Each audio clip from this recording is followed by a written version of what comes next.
now. Okay, let me promo this in my Discord too.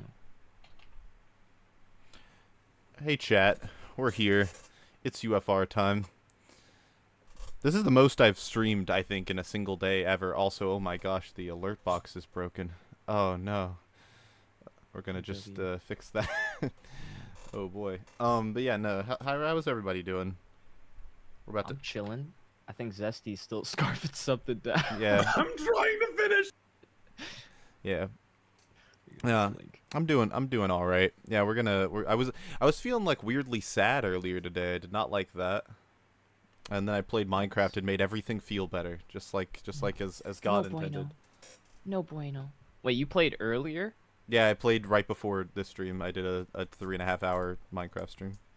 Oh, you crazy. Yeah. Crazy fool. And before that, I edited 2 minutes of the highlight videos, so I've been fucking working today. God damn. Yeah. I was just going through hate comments about people telling me that I shouldn't be alive. Why would you go through hate comments willingly? That's the real question. Because I'm making a list so I can make a video and then milk that for more money. I see. Yeah, I should do the same thing, honestly. I can make a fortune doing that. Yeah, Zesty gets a lot of very interesting hate comments. People love that. People love just riffing on comment videos. Yeah, I probably could also do that. I get a lot of interesting comments. Like I made that video about details, and many people felt the need to comment to tell me that the hole in Ilios is a well, which I know that doesn't explain much, because I don't know if you guys have seen a well in real life, but wells don't typically go into like the abyss. They typically go a little bit down, and they're also not like that's a wide ass well. 20 and, meters how wide. Are you getting the water? Yeah. It's just dried up. But they're right next to water. Ilios is like right by the water. How you have a dry ass well? Yeah, like it doesn't make any more sense. So as a geologist, it makes me very angry, because if you're near the coastline like that, you don't have to dig down very far to get to the water table. And the fact that it's just a bottomless pit and you see no water, it rubs me the wrong way. It just doesn't work. Actually, it's crazy that you didn't bring that up in your video, Lucid. And actually, I'm gonna go back and dislike it now. No, I'm gonna leave a 5-paragraph comment about the geologic inaccuracies of wells near shorelines. Yeah, in relation to Overwatch. In relation to Overwatch, precisely. You should make Also, you don't make wells that wide for a very specific reason. You make them narrow because if you make them too wide, it fucks with the concavity of the water table going into the well, and it makes it shallower as a result. No, you want it narrow because pressures will make the water rise in the well. Not that. It makes you mad. No, it's wrong. Because at that point, you're scooping up dirt and water at the bottom of your well. Like, well, so literally envision it as like a straw being poked into like a soda, and you know how like if you have pressure pushing the fluid down, it makes the fluid come up the straw a little bit higher than the level of the liquid. That's the same concept with a well. If you make it too wide, then you won't get the rising of the water that you need to have less work to get water out of there. You make it too wide, it makes it lower. But if it was too narrow, Roadhog couldn't fall to his death. So True. Couldn't get his fat ass down there. Yeah. No, I that's the whole point of the video, is just I really like the well from like a gameplay perspective, but like from a world building storytelling perspective, the fucking hole doesn't make a lick of sense. I fucking hate that hole, because everyone just picks Roadhog and Lucio, and that's like their only focus is hitting me in a fucking well. I play the game. Alan, I wish he was here to say something about this. Alan made an entire custom game mode. He's fine-tuned it, where the only two characters you can pick are Roadhog and Brigitte, and you are confined to the area where the hole is, and you can only use Brigitte's flail and the hook on no cooldown, and you guys just and there's like zero gravity, so you guys are just stuck to the ground, constantly trying to hook each other into the hole, and it's a very fun game mode. Awesome. They have customs like that where it's like the hog hole. Yeah. It's just all hogs. The hog hole. Just a bunch of people hooking each other to the well. Yeah. Man, Overwatch is fun when it's not Overwatch. Overwatch is great when you don't got a bitch in your ear telling you it sucks. Touche. I like it. Rant. How is it a boomer rant to talk about geology? It makes no sense. Zesty, you have to understand everything you say is a boomer rant, okay? Is it? Having fundamental knowledge is boomerism. Yeah, being able to formulate a sentence is boomerism. Oh Christ! Yeah, like once you hit a certain age, everything that comes out of your mouth is boomer. Yeah. I was I'm not even a boomer. I'm a fucking millennial. Just do it like a millennial rant. How's that? I'm right at the fucking Gen Z cutoff. I was born in 1997. That's where the cutoff is. Hell yeah, dude. I was told that by a bunch of people that I sound like a bunch of people think that I parrot everything you say, Zesty, and part of the reason is that they think that I'm like your age. And even though I'm like 10 years younger, I'm 10 years younger than Yeah, you. we're both 40. Yeah. Just a younger version. Yeah. We're both 40. I'm a younger You are 40. literally my clone. Yes. You've never seen us in the same room. You're gestating, so Zesty has a body he can go to after he chokes and dies. Yeah, I'm like, Eat it's it. like a, Eat his breakfast too fast. it's like Emperor Operation Palpatine. Phoenix. Yeah. Garbage ass Star Wars movie. Man, it always comes back to Star Wars. Welcome to UFR. Somehow he's back. Somehow Palpatine. Somehow Great Palpatine writing. You killed it. You killed it. Yeah, that's every time Zesty uploads a new video. That's Twitter. It's just like somehow Zesty Jesus returned. Like, I don't know if anyone else has like experienced this phenomenon where maybe you have technicals where it's like, oh, it's amazing that we still allow this person in the community as if they have any control over whether or not we come and go. Yes. Right? It's like, what are you gonna do? Ban me from my fucking computer? I'm gonna keep uploading. Exactly. oh man, How are we letting this happen? And then someone was trying to report my recent video for misinformation, like 32 minutes after it came out. I'm like, what the fuck is wrong with you? I love Leffen called Technicals a cockroach in reference to the fact that you could never kill him and he's always around. It's true. It's true. Yeah. It's true. It's actually like the most intelligent thing that Leffen's ever said because it's actually very apt. It's just not really an insult. It's just kind of cool. Mm-hmm. But yeah, I guess that's a good way to start. Today we're watching a very interesting video, a very interesting video.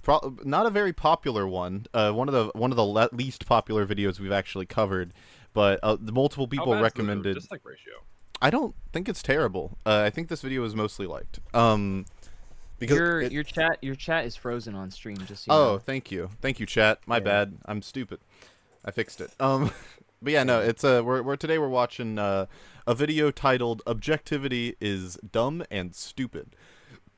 Immediately, I disagree with the title. Yeah, so we can all go in like a line and talk about objectivity in a second. But I wanna kind of open the discussion by saying like this is a really short, or not a really short, but it's relatively short compared to a lot of the other videos that we've covered in the past. It's only 10 minutes.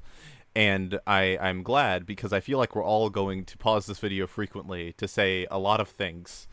Because the opener of Objectivity is Dumb and Stupid is very interesting. Yeah, it's a hell of a way to lead. Yeah. It definitely has the hooks, you know? Yeah. Who are you trying to rage bait with that title though? Like Autis? Me. Me? Like yeah, video essayists? like what the fuck? Yes, these are who I'm gonna hook and then convince them of something profound. Okay. Yeah, it's a. Now it could be because I get this. I kind of did this with my playtime. Playtime doesn't matter video where it might just be something the person's really passionate about and they just wanted to get it out there. Right. Yeah, so I'm sure these arguments will be great. But a lot of people. Or no, I shouldn't say a lot, but a few people have told me that this is actually a very good video, and we will be pleasantly surprised by it. I hope so. I also hope so, but I don't know how that can be true, while the title also remains true. Unless it's entirely clickbait, I don't see how you can get away with that title because I think the title's wrong from the jump. If this video starts off with "just kidding," it's peak. Instantly peak. And we don't need to watch it. It's over. We can just move on. Yeah. We can do a tier list. Like, whew, thank God. If you're and then I got my dopamine rush. Yeah. from clicking on this. Yeah, we'll go rank all the fucking TF2 maps or something instead. Hell yeah. Listen, people in your chat are mad at me. The video goes live in 3 hours. Don't worry. Yeah, it's gonna go live during UFR. That's crazy. Maybe. Huh. We'll see how long this lasts. Yeah. But yeah, so I think that's a good enough intro. What do you guys think about objectivity before we really get into it? Well, objectivity versus subjectivity. So when I think of something objectively, like you were saying before we started, it's like the standard. It's like what we can agree upon. What's an objective fact? If you don't have objectivity, then all you have is subjectivity, and that sounds like a fucking hellscape. That sounds like a dystopian ass society. Yeah, there's no standards, there's no groundwork, there's no expectation. Everything is just it's an individualistic level. Yeah. Morality is already subjective, so we're already dealing with that headache a lot of the time. You need something to be able to rely on. You need some kind of standard, otherwise all you have is chaos. Yeah, the interesting thing with me is that a lot of people, when you try and explain to them how objectivity works, they find it a way to loop it back into it being subjective, which defeats the point. So you'll tell someone like, okay, so objectivity is so like we both agree on a standard, like we both agree that if this painting has blue in it, then it's good, which is a dumb standard. But if, let's say, everyone in this call agreed that that's what good art was just any art that had blue in it, then any painting that had blue in it would be objectively good. And then you tell them that, and they're like, well, but you guys, that's just subjective, because you guys just all agreed on it, doesn't make it not subjective. And you're like, no, I yes, but we have to establish a standard before we can do anything. We can't everything is subjective if we're going to be like really, really pedantic about it. Yeah. Or like metrics on YouTube, like say white and red are good font colors for fucking engagement in your thumbnail, or like having the subtitles pop up, like Mr. Beast style is good for viewer retention. Like those are objective standards that we understand as YouTubers will help with the videos, but not everyone wants those in their videos, and not everyone would love them. Yeah. But it doesn't hurt. Yeah. Like it could still provide value. Yeah. So yeah, I think it's good to have objective standards that everyone can kind of work off of. Yeah. And this comes up a lot in Zesty's realm as well, because he has to deal with people telling him that the fucking TF2 cosmetics, that there shouldn't be a standard for them, and that everything should be allowed, which is what does it matter, right? But TF2's art style is not set in stone. It is dynamic and evolving, despite the fact that there are hard set standards explicitly stated and set by the developers of the game. Do they have its 9-year development period? Do they have votes on the maps, or is it like the team picks it? So TF2 has the community workshop, and people are allowed to vote on items. But ultimately, votes don't matter, because it's only one guy at Valve that picks everything these days, and he typically only picks things he likes, and he only typically picks content from the same handful of creators, because they don't like bringing more people on board, because that creates more work for Valve, because that means adding more people onto the payroll that they have to chase down and pay through PayPal. So they typically stick to the same handful of creators, because they know their content will work. They know it'll just be drag and drop without many issues, or any at all. And so yeah, it's basically a pointless vote. It's like the Electoral College with one person. Pretty much. That's awesome. Yeah, the voting system means nothing when it comes to content additions. That sucks.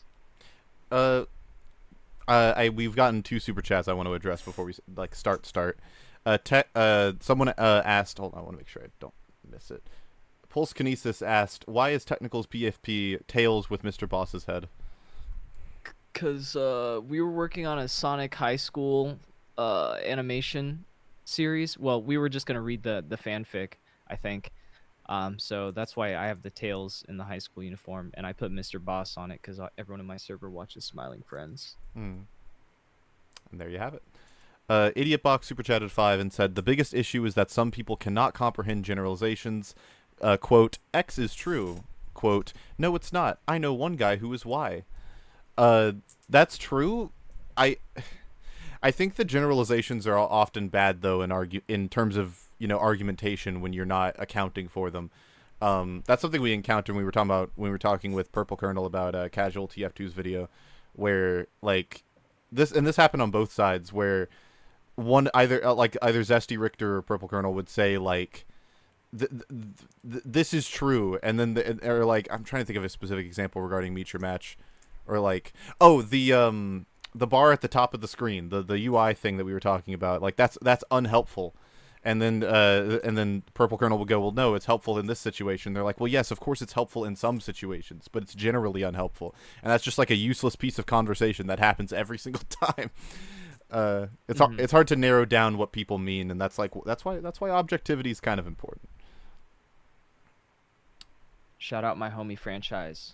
Thank you, Sam. Thank you, Sam. Appreciate that. Appreciate the 5 for franchise. Yeah. Let's go ahead and hit play on this because I'm very curious what the fuck they're actually gonna talk about with this title. Hold on. I need to turn off the super chat sounds because that for some reason they're on from my stream. Okay, there we go. We're good. One says my profile picture is old. What does that even mean? I've had the same profile pic for fucking ever, so I'm not gonna change mine. It's a branding thing at this point. All right, let's get started, shall we?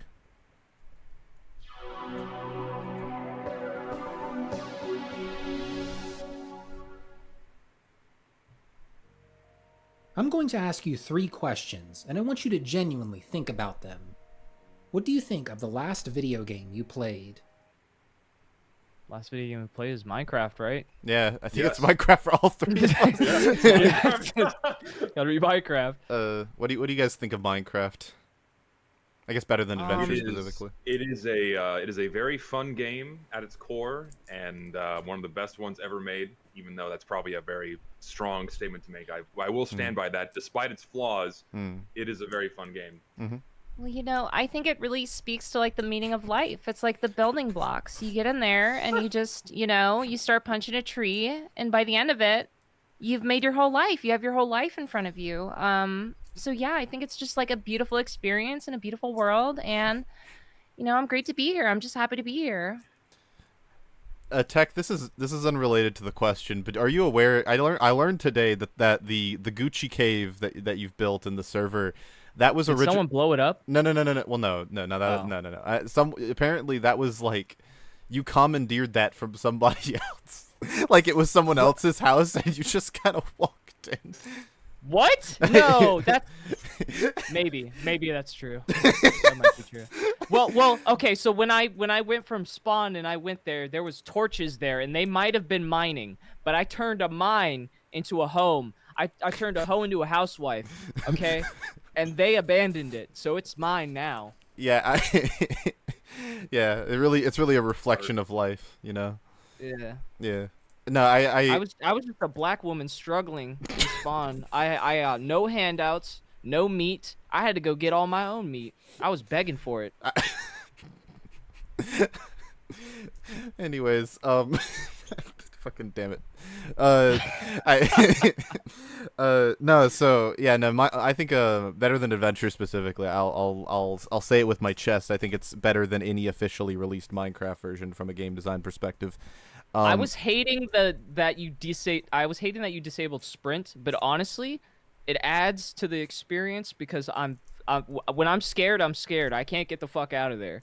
I have to manage my problem in the moment. Yeah, it almost adds to it. Yeah, I fully agree. Yeah, I really like the absence of sprinting, and I'm glad. I like that. Unlike a few other similar forks of Minecraft, there is an option to turn it on if you do prefer it. And I think that's fine. I wish it were optional in the base game. That would be cool, even from like a difficulty perspective. But yeah, no, I really like Better Than Adventure. I think it's really good, even objectively, even dare I say. But yeah, ooh, bold. 2 more questions to run out. What aspects of the game make you think that? Okay, well, Zesty. I fucking forgot. Zesty, why do you think it's the best game ever made? Or one of them? In tandem with something like it's something that TF2 also has. It has the concept of like infinite replayability, where depending on how you engage with the game, you can kind of experience it in an infinite number of new ways every time you engage with it. Like you have like the same basic groundwork shit, like punch trees, make wood, make tools, but there's just so much stuff you can do in the game. And I think when it comes to like being able to build shit, it does it really well just because it's just basic building blocks and you can do a bunch of cool stuff with them. I don't know. Very simple way to answer it. I think the amount of player expression is pretty cool because if someone's like an engineer, they're straight up like just building real ass shit in the game, and it's really impressive. But on a more simple level, you can just get together with a few friends, make like a wooden fucking hut, and still enjoy yourself because there's just so much in the game. And I think even in the modern game, this is more true than in older versions. But I think it's cool because players have adapted more to being almost nomadic, where they play the game and they don't build much of anything at all. They're entirely exploration. They build, you know, like impromptu houses. They don't feel the need to make shelter, which I think strays really far from what the game was intended. But on, you know, a player expression level, I think it's really cool that you can do that. Right. I think I really like that Minecraft and more specifically Better Than Adventure encourages the player to feel like the underdog. I think that, like, because it feels like I said, this is especially true with Better Than Adventure. It feels almost like you're taming the world around you to an extent, especially because like you don't know, like, until you make a compass, you don't know where the fuck you are. And so you have, like, on the server, we were having like people, you know, they were like trying to figure out how to get to places by using the sun as a reference, which is like really fucking cool. And I like that that's I like that. I had to use the giant lava tower in the sky. Yeah, it was my compass. Yeah, that's how you like got around until you know, develop technology, and then it's like, oh, okay. So it kind of feels like you're harnessing more and more of the world as you progress throughout the game, and I think that's really cool. Like the main issue we're having on the server right now is like transportation, and I want to work with Alan at some point probably tomorrow on the server to start building like cart networks. Yeah, to start making it out easy. Where everyone's at would be nice. Yeah, I'm excited about it. Yeah, as a black woman, I agree. I'm glad we have representation. That's good. I think I already know what the third question's going to be, but yeah, we'll see what. We'll see what. My guess on the third question is, like, it has to do something with standards. Like, what are you basing this on? Yeah, it's gonna flip it back on you and be like, well, none of that's objective, you fucking idiot. and then bam, we're right into the title, and I'm like, oh shit, that's impactful. Waste my fucking time into that. Yeah. Hell yeah. Let's see what happens. Would another person who played that game agree with you on the quality of those aspects? I mean, we all you just son of a bitch. I mean, we all just did.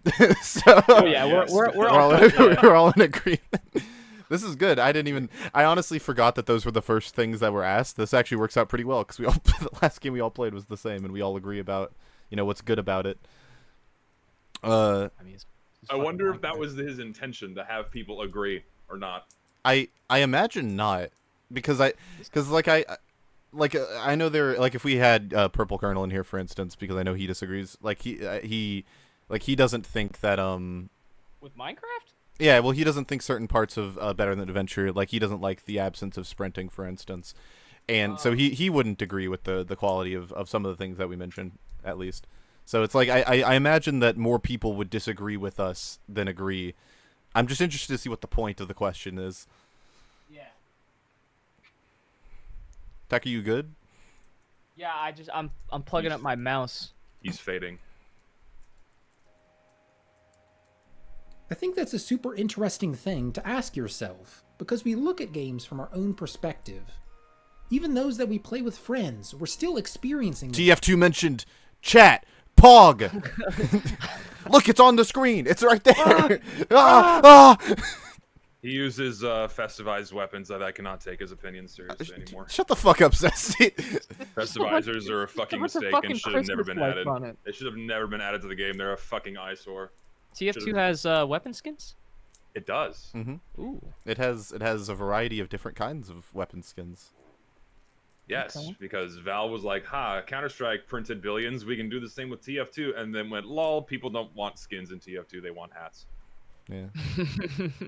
That we play with friends, we're still experiencing the game in our minds. You can't see. You can edit footage. It's a you can edit footage. We are in fact experiencing the game.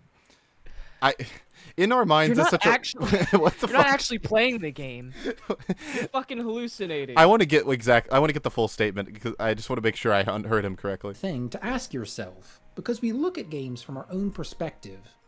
Even those that we play with friends, we're still experiencing the game in our minds. What? Yeah, like I think what he's trying to do is like pull. What I think what he's doing is trying to pull people away from like everyone kind of agrees that something is good. Like a lot of you have a lot of people that agree that TF2 is good, or a lot of people that agree that Minecraft is good. Yeah. I think he's trying to pull you away from like this general idea that a lot of people share and kind of trying to compartmentalize that into only you think this way. Or, if he like, tries to get me to take shrooms by the end of this video, I'm out.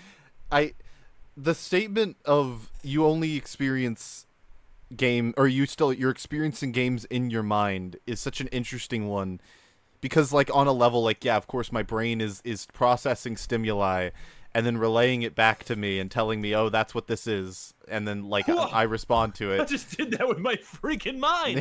Whoa. I wasn't guessing this was gonna take the philosophical shift just from the title, because the title is a little more simplistic.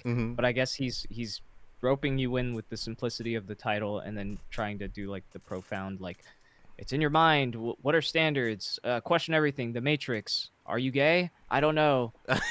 Damn, now I'm questioning if I'm gay. It starts flashing. Yeah, it starts flashing like Hypno. Are you gay? Are you gay? Are you gay? You are gay. You are gay. You are gay. Floating around in your head like sugar plums on Christmas Eve night.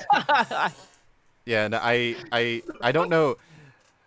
This is getting very, like, dare I say it's subjective.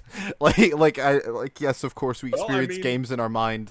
Well, he hates objectivity. What the fuck did you think it was gonna be? I didn't think he was literally gonna talk in abstracts for the whole video. I didn't think that's what we were doing. Oh man, UFR sissy hypno session when? Never. I don't know, Woogie. It might have already happened. You don't know. I gotta hit up the boss. In our minds, you can't see into your friend's head. You don't know if they think the story is good or if the mechanics are too overwhelming. What if they tell me? Wait, he said you don't know if the he's saying you can't mind read your friend, so you don't know for sure if they think the mechanics are good or not. Right. What if they said it though? Yeah. What if they just told? What if they told me? And then the words went through my mind and then actualized as thoughts. Like, oh gosh, like what? Well, we'll see what he has to. Let's see where he leads with this. I'm just saying, if he tells me, if the follow-up statement to this is you can't possibly know for certain your friend is telling the truth, I'm gonna throw something. I'm gonna fucking I'm gonna throw up. I'm gonna start throwing up. I have my fumo ready. It's gonna go across the room. Into your friend's head. You don't know if they think the story is good or if the mechanics are too overwhelming. You inherently have your own perspective. We all have our own perspective. But it feels like people are so obsessed with the objective. Is the writing good? Is it fun to play?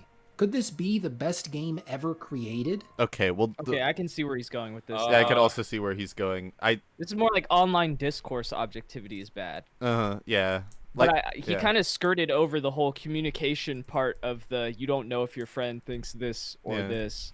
Well, yeah, because like from an object, like if we're talking about objectivity, all that we would need to do to form objectivity is for me and my friend to have a fucking conversation like two basic human beings, and like we could just, and like literally what we just did, where we were all like, yeah, we all think Minecraft's good for X, Y, and Z reason.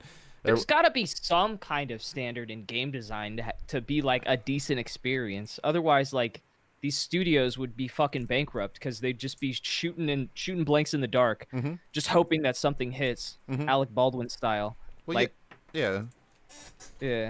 Like the book for writing. See, this is one of the things that like one of the issues with making video games from like a developer perspective is that they're constantly changing, and like the landscape of games is constantly changing. Like when arcade games were a thing, like people got really good at figuring out what made arcade games addictive or what made them tick from a game design perspective. But the thing is, they don't make those anymore. Is that there's still concepts within arcade games that can be applied today, current day games. So like the conversation of objectivity might relate to the psychology of how you interact with games. So on a human level, it could be a standard, like how targeted marketing works.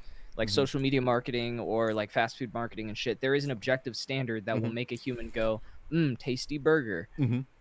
Yeah, and like someone in chat just said like objectivity game design is stuff like depth, but not everyone actually likes depth. And To that I say, we are throwing, okay, in order for objectivity to exist, we are going to throw emotions out of the window. If you tell me you don't like something, that's irrelevant. You can feel however you want to feel.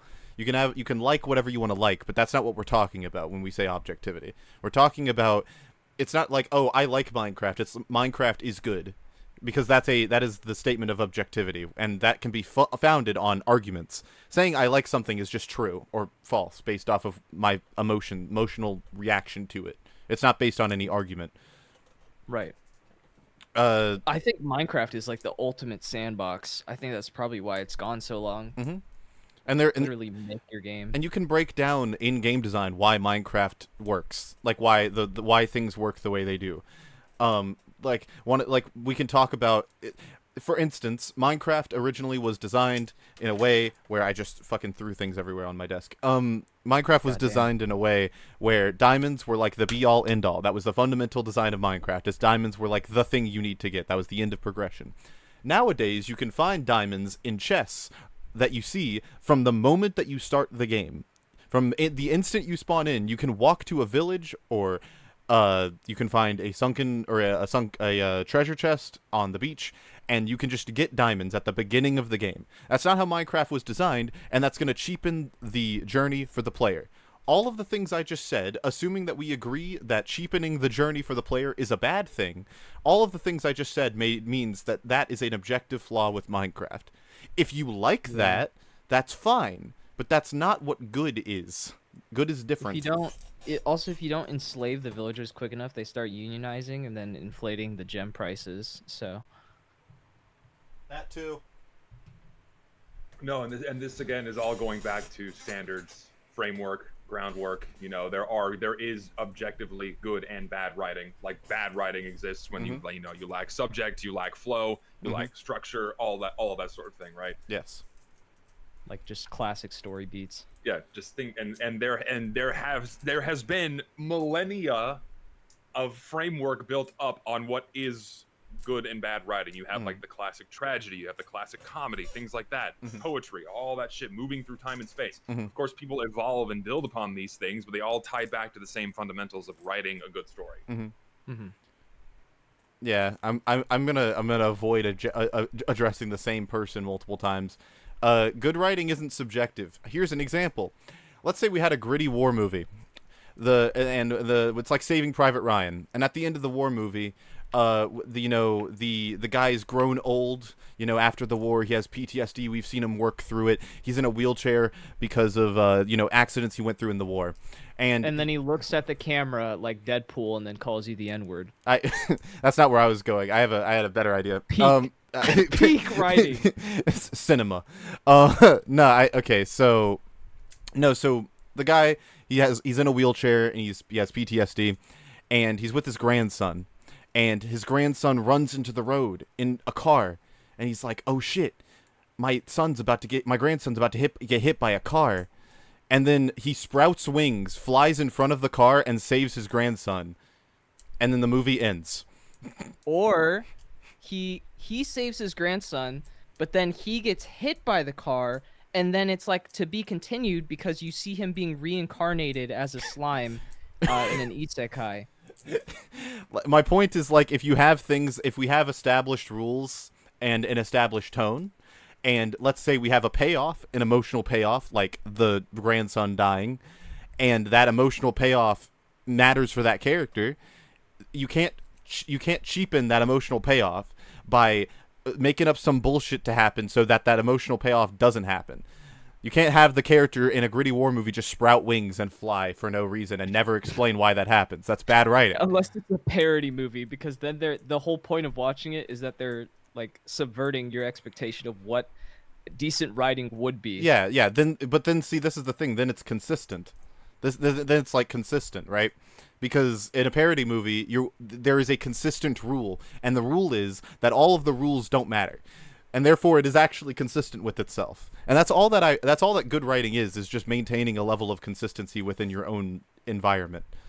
But sometimes you could argue that breaking the mold is a little profound. Well, there's a difference between breaking the mold and then breaking consistency or flow within your own established framework, right? Yeah, and this also boils down to the notion of like, good writing is subjective. Ultimately, what part is subjective is how it's making you feel. A story may or may not interest you. Yeah. Some structure of a story may or may not interest you. You may fucking hate poetry, and to you, because you hate it, and that's how it makes you feel, to you, it is not good. But objectively, in terms of how poetry is structured, how it flows, how it's written, it can be good because it's based on these fundamentals of poetry, right? Yeah. And if you completely violate these things that may no longer make it consistent with poetry, then therefore it is bad poetry. It's not poetry anymore. Yeah, it might not even be considered poetry. Yes.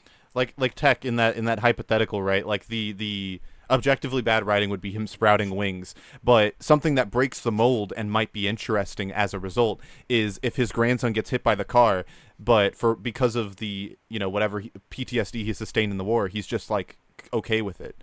Like maybe deep in his psyche he actually just doesn't give a shit. And that could be not what the audience expects, but something that makes sense and is also profound. And that's how that works. You might subjectively enjoy objectively bad things. Yeah. And that's okay. Yeah, it's not about... Chad is very confused. Chad, it's not about if you like it or not. That's irrelevant. We're not talking about if you like it. I like a lot of things that I think are bad. Chad, I just don't think you're as intelligent as me, Lucid, or Zesty. And Alan. But speak when spoken to. Let's keep it. Let's keep it tame. Yeah. No, objectivity absolutely does not depend on what the majority likes. It depends on the established framework, and it may not even be established in truth. And I can use a very famous example in my realm of study in geology. Plate tectonics, I'm sure some of you are aware, is the theory, now proven to be fact, that Earth's crust is split up into a whole bunch of plates that move around over time. And before this established rule, this objective standard that has been placed in the geologic realm of this is how Earth's crust works, before that, we had the theory of continental drift, where the majority believed that that everything was stationary and things did not move. The majority had established the standard that Earth's crust does not move around. And then you had one guy come forth and go, hey, it looks like all these land masses fit together like pieces in a puzzle. And people laughed him off as a lunatic because they just didn't believe him, right? So to them, objectively, their standard was being violated despite it not being based in fact, right? Yes. And objectivity doesn't strictly rely on majority and but also going back to like the establishment of continental drift, to him, even though it was based more in truth, to him it was violating his objective means of establishing it, like, yes, this is how the world works, and the majority was wrong objectively to him. Yeah, right. And like Uncle Batalik in chat is saying like it's still subjective because it's good to me, which like I told Tech that's what people were gonna say, and I'm gonna explain it the same way. It is not about I think it's good. It's about a group of people think it's good. Me and Zesty believe that the sprouting wings thing is bad because we never established that humans could sprout wings. That's a contradiction of rules, and we believe that the contradictions of rules are bad. If me and Zesty both believe that, we have created a standard. That standard is objective. It might be based off of what we believe, but in the realm of me and Zesty discussing something, that is an objective standard, and we can then argue upon that. It's the same way math works. Someone had to agree, at some point in human history, someone had to agree that this amount of fingers is 2. Someone had to agree on that. If he opened up this video about the concept of subjective objectivity, where he shows standardized practices and beliefs, and then shows how that was proven to be wrong, I think it would be a lot more, it would help his point a lot more than just, you don't really know if your friend thinks this game is shit. It's like, I could just ask him, or we both know what genres we like. That's not, I don't feel like that's as strong as pointing out like everyone used to believe the fucking world was the center of the universe or whatever. Yeah, or that the earth was flat. Yeah. Chat, art and science work the same way when you're talking about argumenting. When you're talking about arguing on something, if you are arguing with a flat earther, you have to convince the flat earther that the earth is round based on what they believe. You can't argue about what you believe. You have to make something true. They work the same way. The standard of math and a standard of a rubric that you use to judge writing are the same. They are both rubrics. They are both standards. All right, let's continue. Screw chat. Yeah, screw chat. Let's play this. People want games and other media to be broken down into observable facts, when in reality, there's no truth when it comes to all this. A game's writing cannot be objectively good. That's just false. That's just wrong. What do you mean? Unless you define objective as like determined by God. Well, there's concepts. There's like fucking building blocks to this shit. It's not just put text on screen. There's shit that goes into script writing and making a narrative and producing a story that would make it better than other stories. Like, I don't that fucking pissed me off. Like, if you believe that there is no objective good in writing, then you could literally just like throw up on a piece of paper and it's just as good as any book you've ever read. There's no way to tell that this is objectively good writing. I could write just gibberish. I could go to one of those things that they use for the newspapers and movies that just makes like Latin, like random Latin words, and that's just as good as Citizen Kane. Like, that's not how any of this works.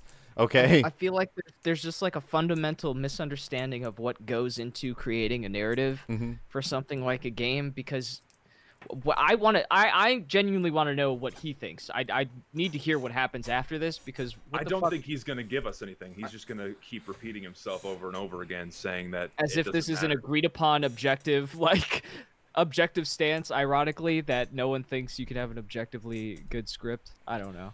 Like, 'cause it's this fucking subjectivity flies in the. If you believe this, then you cannot improve at anything. It's impossible, because everything is equal to each other. Everyone's opinion is equally valuable. Every single piece of art that you've ever seen is just as valuable as every other piece, which is They're stupid. all shots in the dark, and like you can't just say every single piece of media is a fucking blind shot in the dark, and there's no metric or standard. Like, maybe the standards do shift. If that was his point, that the standards shift, then I could find a way where I agree. But there is a metric where you can fucking base your shit off of to make sure that it does well. That's otherwise YouTubers wouldn't be consistent at all. Yeah. Well, I mean, it's an established standard and viewpoint that's always being strived towards. And again, like you said, if you don't have this groundwork or this baseline expectation, like you said, everything would just devolve into chaos. Things would be going left and right. There would be no striving for anything. Like, that's strive. Oh, I'm getting flashbacks.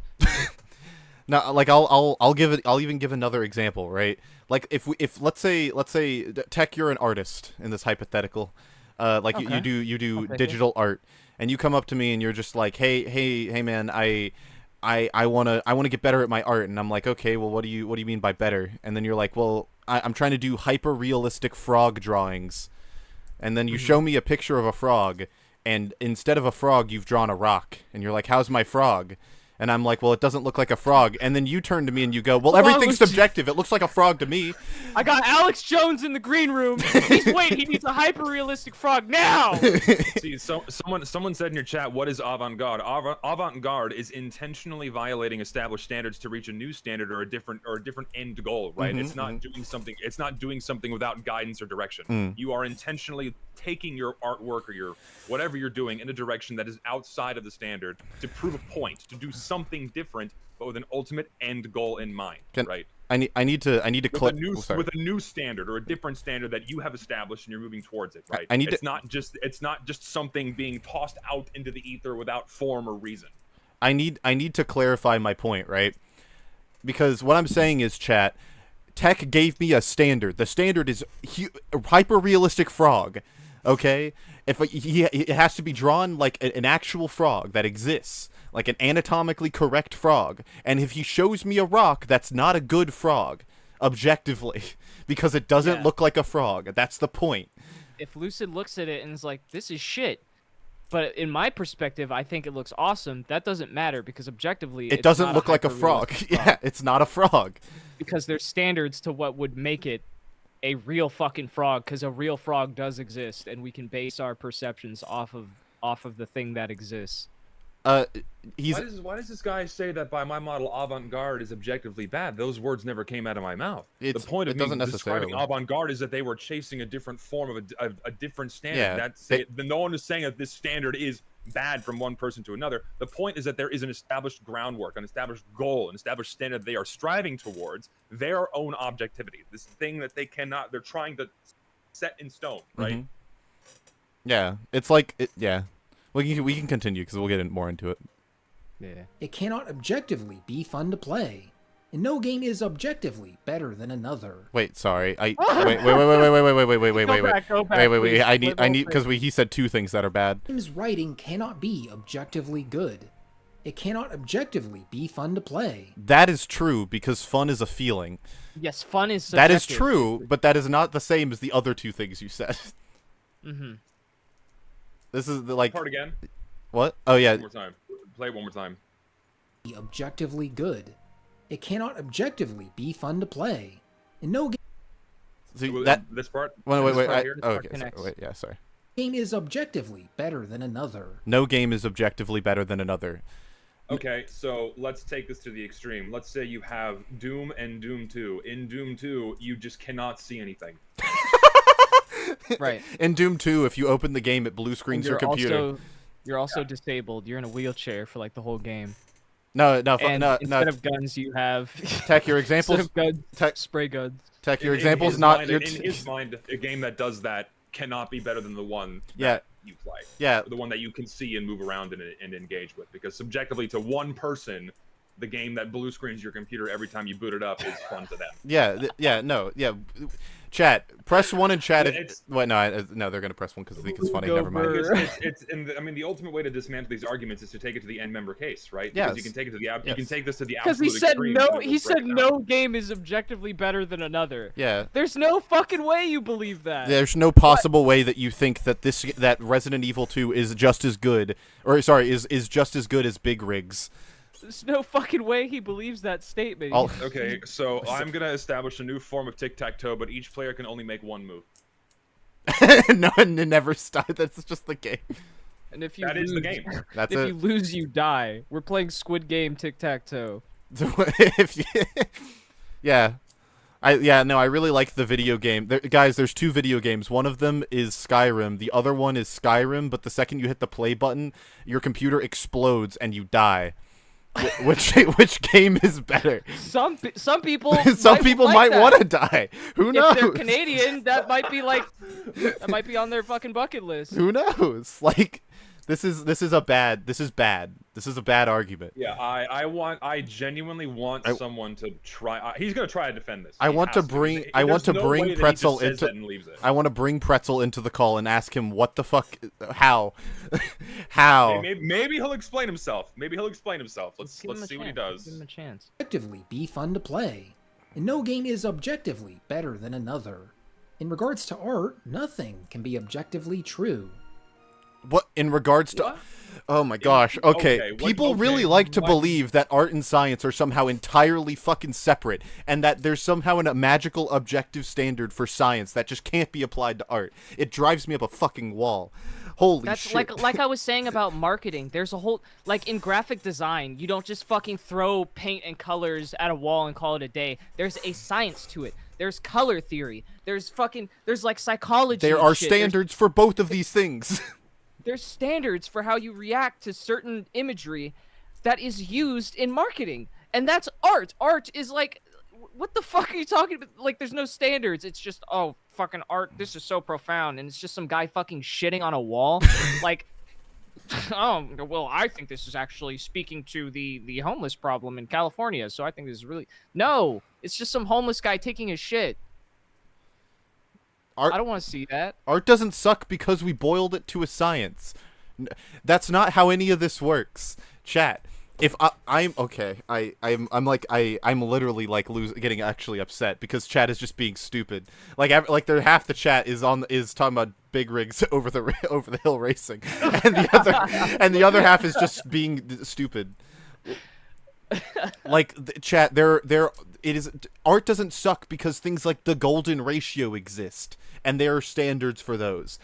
Art doesn't suck because rubrics are a thing you follow in school so that your essays are good. Do you not think writing is an art form? This video thinks that writing's an art form, and we have to abide by rubrics in school all the time. Imagine if you learned absolutely zero standards or baselines from any kind of schooling, and then you tried to write a novel. That shit is not selling, bro. I'm gonna keep it real. That shit is not selling. You're not hooking anyone. Do you even know what a fucking hook is? No. You're probably drooling the whole time you're writing it. Yeah, oof. Also, yes, whoever said, yes, this is an objectively bad argument. Thank you, chat. But is that really the case? Oh, he might not believe it. He might not believe that. He might not believe that. We might be saved. Let's go, Pretzel. Let's go. I'm sorry, I feel Pretzel. like that's the satisfying answer to give and to hear as people who appreciate video games as an art form. But I don't think it's necessarily the case that nothing is objective. Let's go! Let's go! Let's go! We're safe. We're safe. We're good. We're moving forward. It's not. We're not delving into chaos. We're not losing our fucking mind. Holy shit! Thank God. Thank fuck. We're so back. We've never been back. We've never been so back. We have never been so back. Holy shit. The Elder Scrolls 2 Daggerfall has graphics. Okay, well, I guess that is objectively true. Yes! Yes, Pretzel! Talk your shit! Let's fucking go, dude! Let him cook. Let him cook. Hold on. Renders out pixels onto my monitor, and those pixels come together to form a world. You look at the screen, and you see graphics. There's no wiggle room there in terms of objectivity. No, but what if I don't believe that they're graphics? Then what happens? No, it's only his opinion that those are graphics, okay? This is a crazy way to lead up to it, though. Wait, how long did it take to get to this? Like a minute and a half. But what if I'm fucking lying? But what if everything I said is wrong? That is a crazy hook. That is a crazy hook. I love it. Room there in terms of objectivity. The Elder Scrolls 2 Daggerfall has dated graphics. I guess that could be true? If you were comparing this to Skyrim, then yeah, this game definitely looks older. But compared to Ultima Underworld, or hell, even the original Ultima, Daggerfall looks like Crysis by comparison. Depending on the year you're starting from, the statement, Daggerfall has dated graphics, could be seen as objectively true or not. He's correct. There we go. He is You correct. brought up the shifting objectivity that I was talking about. I'm happy, but I'm annoyed that he fucking lied to get to this. Yeah. To fucking bait me to be angry for a minute and a half. All the people in chat who were arguing that objectivity doesn't exist have all shut the fuck up or are malding. It's great. Pretzel doesn't agree with you. Pretzel's on our side. Pretzel is our goat. Because guess what? We have brought in the establishment of a standard. That's crazy. It's crazy to think about that there is a standard. Like the fact that, exists. like, and he did. I'm so happy that because I was worried he was going to say that this statement is subjective, but no, he actually did the smarter thing, and he said that this statement could be objectively true or false depending on what year you were in. No, Torker said, what if before he says I don't agree with this? What if he flips again? I'll lose my fucking mind. I'll lose my fucking mind. He'll be like, no. What if I was fucking lying for the second time? He's gonna be a fucking double agent. He's gonna ruin us. Actually peak. Drawing us in. Daggerfall has dated graphics, could be seen as objectively true or not. The Elder Scrolls 2 Daggerfall has bad graphics. Okay, this is where we got a problem. If you say this to me, you better square up because I'm coming at you. You're what? What are you doing? Pretzel might not be my goat. Fight. I might have to send him a DM. I think this game looks great. Something about the aesthetic and the rendering methods creates such a cozy feeling for me. Okay, well those are all subjective statements because you said for me and I like. So we're on shaky ground, Pretzel. Come on, bring it back. I didn't even grow up. Yeah, is he still? Hold on, is he still arguing objectivity here? No, because he said that we're gonna have a problem with this statement. No, see now we're talking about like now it's the subjective opinion on the piece of media. Oh, it's some people think it's bad because of this, but I think it's good because of this. Bad Moss said, "Oil up, little bro." This is where we're at now. If you say this about Elder Scrolls 2, you better oil up, little bro. 'Cause I'm coming at you. And the rendering methods create such a cozy feeling for me. And I didn't even grow up playing old PC RPGs like this, so I can appreciate it without that personal connection from when I was a kid. Okay, just because you establish that you don't have a personal connection doesn't mean you're arguing an objective, like, because this whole thing is about objectivity, but everything you just said is subjective. No, that's his point. That's where we're at right now in the argument. Yeah, like really.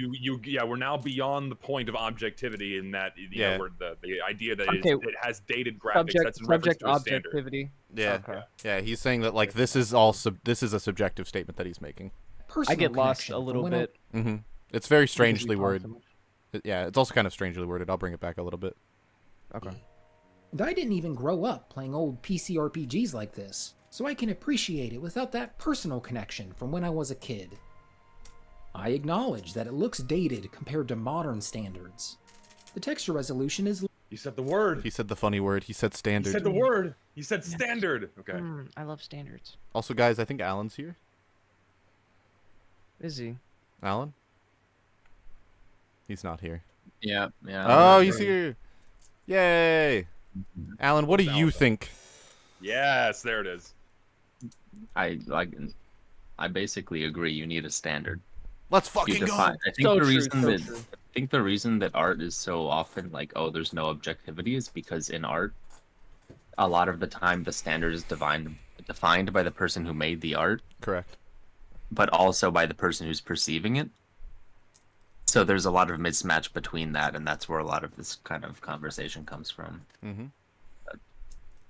Hey, a person in chat who said that you can objectify dated, but you can't objectify good. What if being dated was bad? Like, because if we can objectify the word dated, we can objectify the word good, because we already established that dated depends on the person as well. It depends on the person, depends on the time. Because some people like retro classic games, like that's their thing. Yeah, if you say that dated can be objectified, you can also objectify subjective. Standards are just mountains of subjectiveness. Yes, but they're useful. Subjectify objective and objectify subjective, and that's the reason why we're here. It's what we're doing. Standards. The texture resolution is low compared to modern RPGs, and characters are flat 2D sprites. Those are two objective facts about the game. True. But subjectively, I think this is beautiful. There's a super popular mod for the Unity fan port of the game called Dream. The Dream mod completely remasters 100% of the game's content. NPCs, monsters, buildings, the UI, the soundtrack, oh my the full God. motion video. Chat, we never that looks really weird. Chat, we never argued that they're universally true. That's not what objective means. Objective does not mean true. It means based off facts. Facts are standards. It means based off standards. That's what objective means. Thank you, chat. Also, what the fuck is his face? Why does it look like that? That's awesome. I think I like the aesthetic of this. I like the Voldemort look, yeah. Videos. Not a pixel has been left untouched by this retexturing project. It's insane the amount of work that went into bringing this 1996 RPG's assets into the modern... It looks very AI upscaled. Into the modern age, and you see the most fucking terrible animation. This looks very much like it was done by AI. I want. Probably, if he's saying they didn't touch a pixel. I know you said they didn't leave. No pixel was untouched. Oh yeah, it's been 100% touched. Never mind. Yeah, very touched. RPG's assets into the modern age. And yet, I prefer the original. I couldn't begin to tell you why that is. I just prefer Maybe the original. It looks like look a smooth piece of shit in the new one. Everything's just smooth. There's like there's no character to it. Yeah, I also like the OG one for the same one. Yeah, like pixel art is something like you'll still see pixel art in the modern era of game. That's another thing. Like he mentioned that it's been brought up to modern standards. You can find a pixel game like fucking Undertale. It's a modern game. Yeah, it's fucking, it's epic. Yeah, it's a great game. It feels more authentic. I guess I know I'm playing a super old game. I kind of expect it to look like one too. Hell, that's why I'm here, for the old school vibes. I guess I want to say, for the record, I don't believe that graphics being dated is necessarily a bad thing. I don't think that would be in a standard that I would if I were arguing on it. I don't think I would say that dated graphics are bad, which I think is kind of what he's like. There's like a soft assumption that dated graphics are bad, because I think that's why he's talking about the mod like this. Like, man, it's weird that I really like the old one. Yeah. Well, I think he's trying to just acknowledge the fact that he might have a subjective view on it. Mm-hmm. And he's trying to remove his own bias from his coverage, which I can get why he would add that in, I guess. Yeah. Yeah, no, I understand. I just this video is not very focused. Like, it's kind of all over the place, and it's very strangely structured, I think. Well, because it's like a fucking philosophy video. That's why. We also can talk about some things that age well and things that don't age well. Mm-hmm. I try to avoid the aging discussion with things because I feel like that can be, it's very difficult to define what a well-aged thing is. I think. Mm-hmm. Like, I think TF2 has aged well, but I don't know how I could use facts to argue upon that statement. Why is chat simping for the pixel woman on screen? They're just spamming free women. What is the age of consent for graphics? Don't answer that question. Despite my personal position, a lot of people suggest installing the Dream mod here for people's first playthrough of the game. The game looks objectively better with this installed to a lot of people. It looks objectively better to a lot of people. I don't understand that statement because... Yeah, wait, is that what he said? Wait, is that what he said? Yes, that's what he just said. Wait, I want to run it back so I make sure I heard it because I thought he said something else. Installing the Dream mod here for people's first playthrough of the game. The game looks objectively better with this installed to a lot of people. Okay, so... This video's getting fucking confusing because now we're getting into subjective objectivity and now he's using it interchangeably while speaking about objectivity as the main side. This shit is convoluted. This is a fucking convoluted ass video essay. I think he has the right idea because I think what he's saying or trying... maybe I'm giving him too much credit because this is what I believe, but I think what he's attempting to say is a lot of people's standards would say that this is objectively better because it is a higher resolution. The graphics are not dated, so therefore it is better.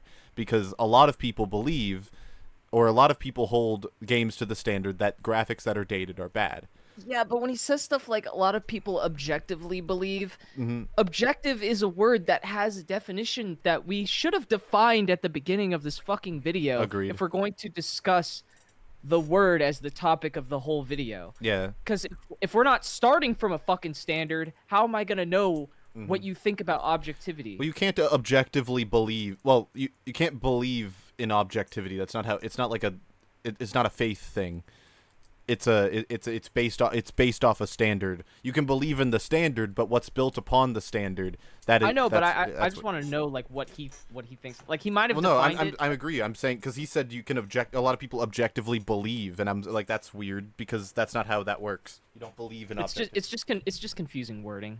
He might have meant something different there, like subjective objectivity, but then we're getting into really weird ass concepts, and it's just a little confusing. Comes off confusing. Mm-hmm. Sorry, I had to step away for a moment. No, you're good. All that goes to show is that there's a spectrum of objectivity. All the way from Daggerfall has graphics to Daggerfall has bad graphics. You can find little hints of objectivity until the point where it's all subjective. No, I don't agree. I think that's a bad way to categorize what objective and subjective means. Until it's not a spectrum. The point where it's all subjective. 'Cause yeah, he's saying. Yeah, okay. so because I don't think there are hints. I think something is objective if it is based off a standard, and I like and what I mean is like if we say Daggerfall has graphics, and I go, well, no, it doesn't. It doesn't have I don't know what. Well, it doesn't have textures that are above a certain resolution. Any textures below a certain resolution aren't graphics. Then me and this other. I just don't think this is a good visualization of it because he goes from two completely different statements. Of course, the shit that it actually is going to be on a spectrum because one is an objective statement like Daggerfall has graphics, and the other one is a fucking opinion. Mm-hmm. So yeah, somewhere in between an opinion and a fact, you're going to find subjectivity. Well, yeah, but even if we could even disagree on the statement Daggerfall has graphics, Like we could have a different definition for what the word graphics means, in the same way that we could have a different definition of the word that bad. Would be pedantic as fuck. I agree, but I'm saying that like the statement Daggerfall has bad graphics and the statement Daggerfall has graphics could be debated on. Both of them could be debated on. I think one of them would be more agreed upon than the other, but I think you could debate either of them. It's just a matter of like whether or not you and the person who's arguing with you agree on what graphics and bad mean. And this goes back to standards based in typically facts. Well, yeah, like every single and again, and Lucid, you just did this. You took it to the end of member case to tear down the argument, where you could simply argue over what a graphic is, and if there is no established standard for what a graphic is, then you can have the argument. But there is. Sorry to all the liberals in chat if that hurt your feelings. But facts don't care about your feelings. Yeah, Daggerfall graphics don't care about your feelings, chat. Daggerfall graphics. Yeah, no, you can like because like once and there are definitions for words. Yeah, and definitions are set in stone. And when we agree on what those definitions are, we can argue about the things that are based off those definitions. I don't see how this is hard. I would have loved for him to Lucid, just show.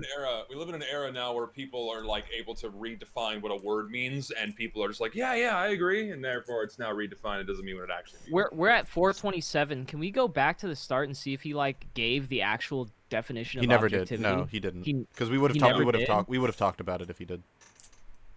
We never. That's fucking crazy. Yeah. That's crazy to make a video essay about something you didn't even bring up the definition of. I said people told me it was a good video, chat.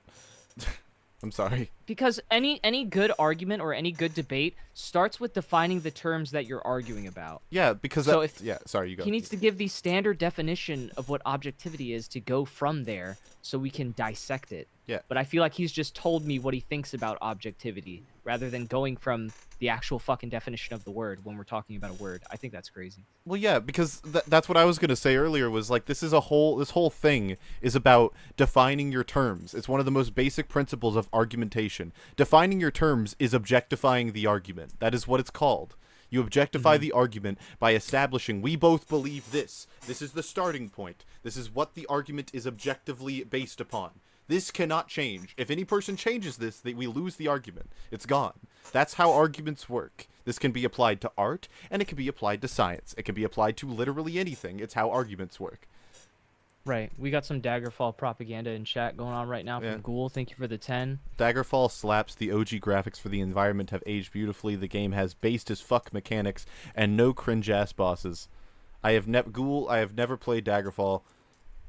I like the graphics. I will agree. They look neat. I like the trees in the background being like the silhouetted. I think that looks cool. But that's a subjective opinion, so you get an F. A for effort. I cannot believe that people are going to the extreme ends of just saying everything's subjective, throw it out the window. This is crazy. What do people have? People in chat, can you tell me, for those of you saying that, like, me telling you definitions exist is subjective, can you please explain to me, like, how you exist? Like, how you go through your life in the way that you do? Like, when you see a red light and it says, like, oh, red means stop, and everyone stops, does that freak you the fuck out because everyone agreed that red means stop? What is Big Rigs? Oh, you don't know Big Rigs? It's Big Rigs Over the Road Racing. It's one of the best, worst games ever made. Yeah, it's one of like the classic like bad games. Oh, it's objectively bad because it's riddled with bugs. It barely functions. But it's subjectively good because the bugs are fucking hilarious. Actually, watching your Melee truck has move bugs in that Mach makes it 9 better. and phase to the floor. Yeah. Oh my god. I want an apple. Thank you for the 10. Daggerfall sucks. The OG graphics for the environment have aged terribly. The game has cringe as fuck mechanics. It's super cringe. You just said the opposite of what Ghoul said. God damn it, Apple. That's one of my people. Holy shit. I'm having genuine arguments over the fact that a red light meaning stop is an objective standard. Oh yeah. This is crazy. What if they're colorblind? What if they're colorblind? Lucid, you fucking ableist. The Uncle Metallic said I could be born in a place where red light doesn't mean stop. And I'm like, that's not the point. Of course you could. We all agreed that it meant stop. That means it objectively means stop from all of us. For the people in America, that's what it means. That's what the law means. But we also have standards for people that are also colorblind. The That's light true. At the bottom means the light at the bottom is go. The light at the top means stop. Yes, these are objective. The law is an objective standard. If you go into if you kill someone and then you go into court and go, well, no, they're not actually dead, and then they're like, what do you mean? And you're like, well, I don't think they're dead, so they're not dead. That doesn't work. That's not how reality functions. I'm actually Indian, so I believe in reincarnation. So what I did was actually justified. This is not at all how any of this works. Everyone is some people in chat are losing their minds. This is crazy. I did not know this would be this hard. You got to play the video so they turn on pretzel. We gotta obfuscate here. Yeah, yeah, you're right. Sorry, my bad. Smoke screen. You could apply that to all kinds of aspects in a game. A game having bad writing is a subjective conclusion, but saying it's inconsistent with facts established earlier in the story is objective. This is correct. I like that. Based, I like that. Correct. Pretzel. We're so back again. Thank you, Pretzel. Yes. Yes, we can objectively conclude that something is bad. Because we can objectively conclude same argument you made at the beginning. Yeah, we can objectively conclude that something is inconsistent, and then if we all agree that that's bad, then it's objectively bad. That is what we are all saying. Thank you, Pretzel. You fucking amazing human. I give you a massive kiss on the lips. Mwah. Saying the movement is slow is subjective. Pointing out that it prioritizes realistic animations rather than being able to spin around like crazy, that's objective. You would have people pushing back against that if you, I imagine, if you applied it to something that wasn't this. Well, because then they would take it to the extreme and they'd be like, didn't his balls just clip through this rail right here? That's not very realistic. The thing is, you have an established standard for what is speed, but like, what does he mean by speed? Does he mean progression through the game, or like objectively how fast you move within an established simulated physical space? So, shout out to Gender Mix Up in chat. Is kissing Pretzel subjectively straight or objectively gay? It depends on intention. What is your intention? Is it out of respect? No. Are you attracted to him? Yes. I'm attracted. Right. I'm attracted to Pretzel. There you go. Me too. Salt, mustard, can't go wrong. A little bit of cheese. I guess there's a weird language thing going on here. Because when someone says Daggerfall has bad graphics, or this game has bad writing, it's easy to hear those as an objective claim. Someone is clearly stating their subjective opinion as truth, as an observable fact that just exists.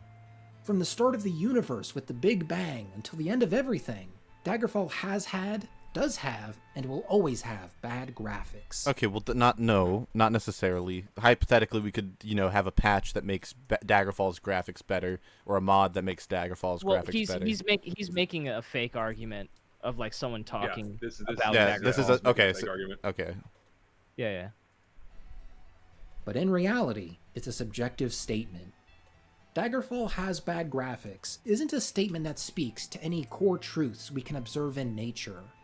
It's shorthand for Daggerfall has bad graphics, in my opinion.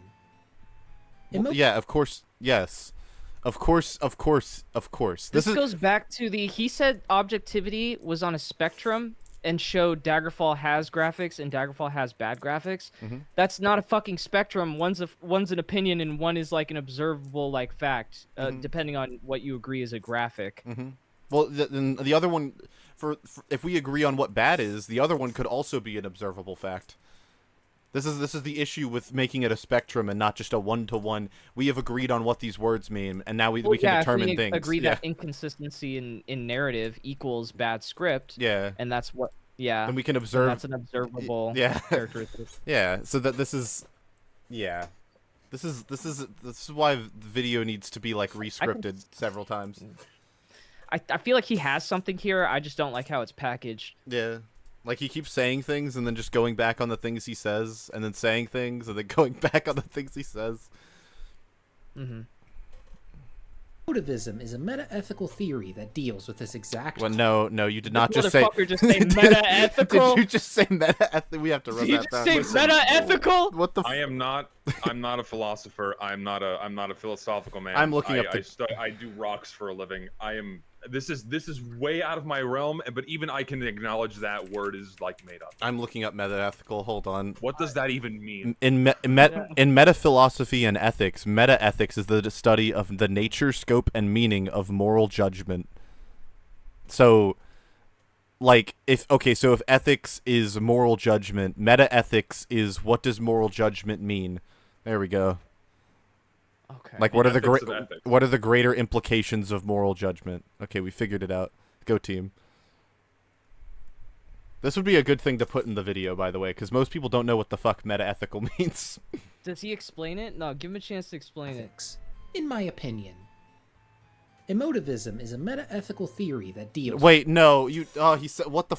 Sorry. It's used in the definition. No, of I know. definition. That's what I was like, wait, no, you said emotivism. What the fuck? Is he gonna tell me what emotivism is? You cannot just say emotivism and then follow it up with meta-ethics. Like, you can't do this. My brain. Emotivism is a meta-ethical theory that deals with this exact concept. Emotivism says claims and judgments we make don't speak to any fact of the matter. Rather, they're the expression of the emotions we feel about the topic. No, I need to hear it again. 1 second. I'm sorry. And that was my brain short-circuited trying to understand. Yeah. Rather. Wait, sorry. No, full all the way back. Emotivism is a meta-ethical theory that deals with this exact concept. Emotivism says claims and judgments we make don't speak to any fact of the matter. Rather, they're the expression of the emotions we feel about the topic. No, because a claim or a judgment could be the car is blue.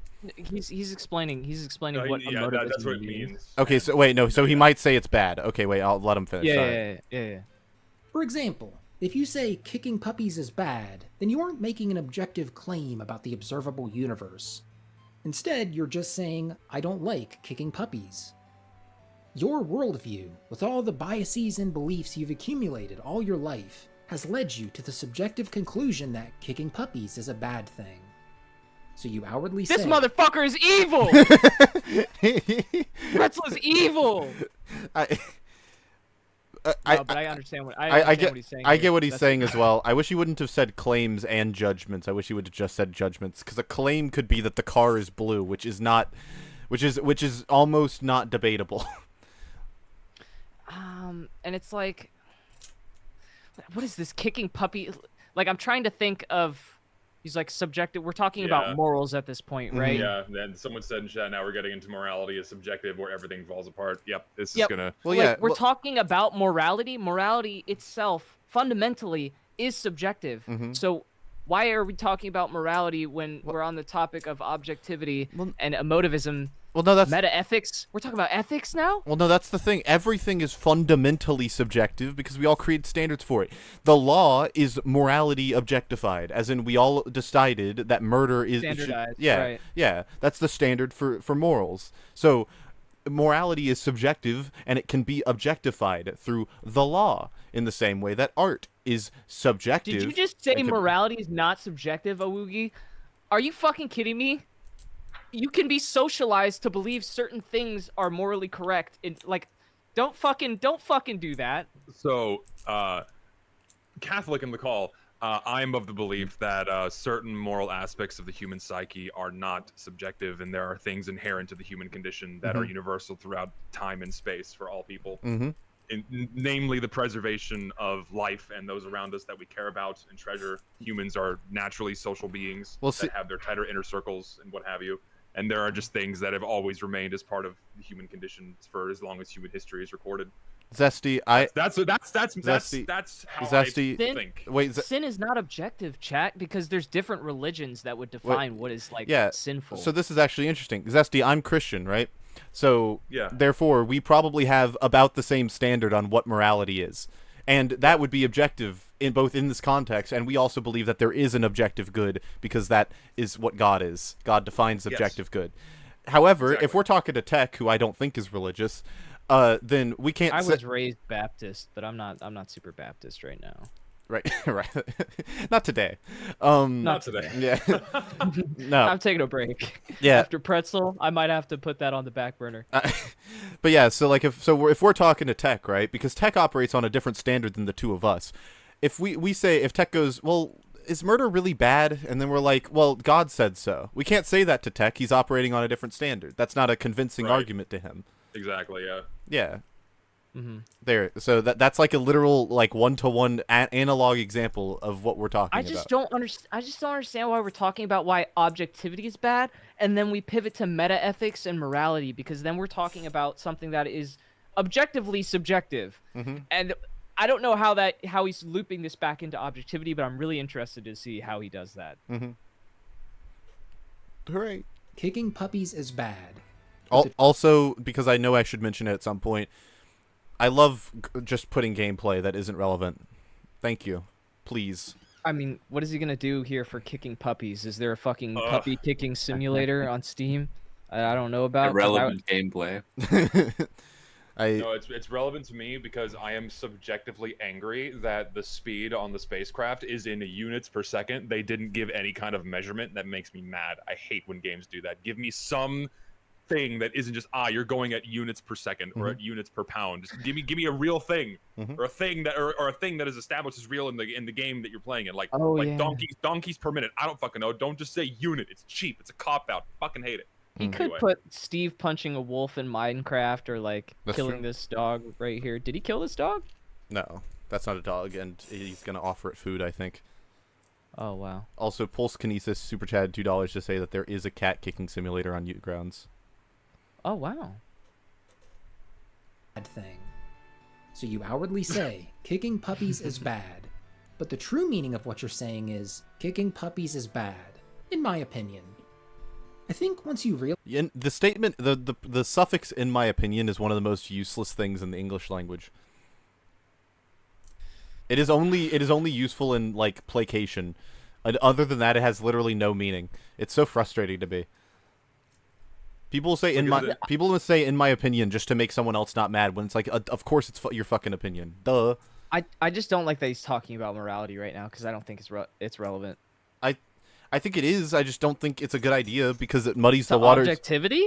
Well, like he's saying objectivity is dumb and then starts arguing morality. Well, no, I agree that like that's okay. I want to. Objectivity is he's saying like, oh, you subjectively believe that kicking puppies is bad, and I agree that that is subjective, but you have to bring in the other side of it where it is objectified by the existence of the law, and also. It just muddies the waters because you should probably keep a conversation about objectivity and art focused on art. And I know I'm saying that as someone who said that art and all the other things they're all argued the same, and I agree. Well, but for a video like this, to follow. Yeah, for a video like this, when you want to make it focused, you want to like put that in there, you know. Realize that it's a lot easier to trudge through game review discourse. This outlet says it's bad. This outlet says it's great. A tweet just got 3,000 likes saying it's the worst thing ever. None of those claims are objective. They're all, quote, objective from the speaker's point of view. The problem comes from the fact that we need to have a definition and a discussion about what the fuck objective means because he's used it in a lot of different contexts. Yeah. And it makes this video very fucking hard to follow. I'm glad to see that I guessed where he was going with this, and it's like the discourse around games and objectivity, and like how people, because it seemed like he was just doing a philosophy thing, but now it's like it's looping into probably the motivation behind making this. Well, yeah, like, because if someone says this game is bad, of course they're saying, in my opinion. This game is bad is a qualitative statement. Of course it is their perspective. It could be founded on objective truth, or sorry, objectivity. But of course it's their opinion. It's not relevant whether or not it's their opinion. Of course it is. The statement "the car is blue" is my opinion. It's just probably also true. These two things are not mutually exclusive. Thank you for coming to my TED Talk. It's not an intuitive conclusion to reach on your own. You hear someone say, Grand Theft Auto San Andreas is the worst game in the series. And you can already imagine the comments people are typing up. They're all writing to convince the speaker that they're wrong, and they need to see the error of their ways. Do you think that people type comments in chat messages, for instance, to convince the people that they're talking to that they're incorrect? Yes. Yeah, all the time. Do you think that's like the primary reason? Share one brain cell. Do you think that that's like the primary reason? I'm genuinely curious. Yes, all the time. I would say, at least from my experience, the majority of comments I come across are people write fucking essays in my comments to show me how I'm wrong. Someone asked me if I'm doing that right now. No, that's not the reason why I do UFR. I don't do UFR to convince you guys that I'm right. that's not really important to me. It's more about trying to put my ideas out there so that people understand and maybe appreciate a different point of view. They don't have to adopt it. I just want them to hear it. That's why this show is important to me, or at least one reason. Yeah, I think Lucid's just a grifter, to be honest. Damn! Chat. I don't even know why I'm here. I don't agree with any of this. I love Pretzel. Pretzel's actually been my friend for like 5 years, and the fact that he decided to choose Pretzel is honestly disgusting. Fuck. I'm not a grifter. Yeah, I am not a grifter. I'm not a grifter. I'm now leaning more into agreeing with this video is just a big murky mess without establishing what objective and subjective mean. Yeah. Like, Yeah, how can we even establish an argument for any of these things if we don't have a definition? Yeah. Well, no, because then he would be objectifying his argument. He can't Well, do that. we're 7 minutes in, and he hasn't given me his definition of objectivity. That they're UFR is objectively bad, but I like it. Thank you, chat. wrong, and they need to see the error of their ways. San Andreas is actually the best game in the series, because the writing is great, the missions are great, the world is great, and blah blah blah. But both groups are wrong. San Andreas is nothing in a vacuum. What? Okay. What the fuck? What does that mean? What? No, We're let him finish. Let him finish. I'll let him cook. I don't like where this is going. Andreas is nothing in a vacuum. If a copy of San Andreas is laying on the ground in the woods, is that disc a good game?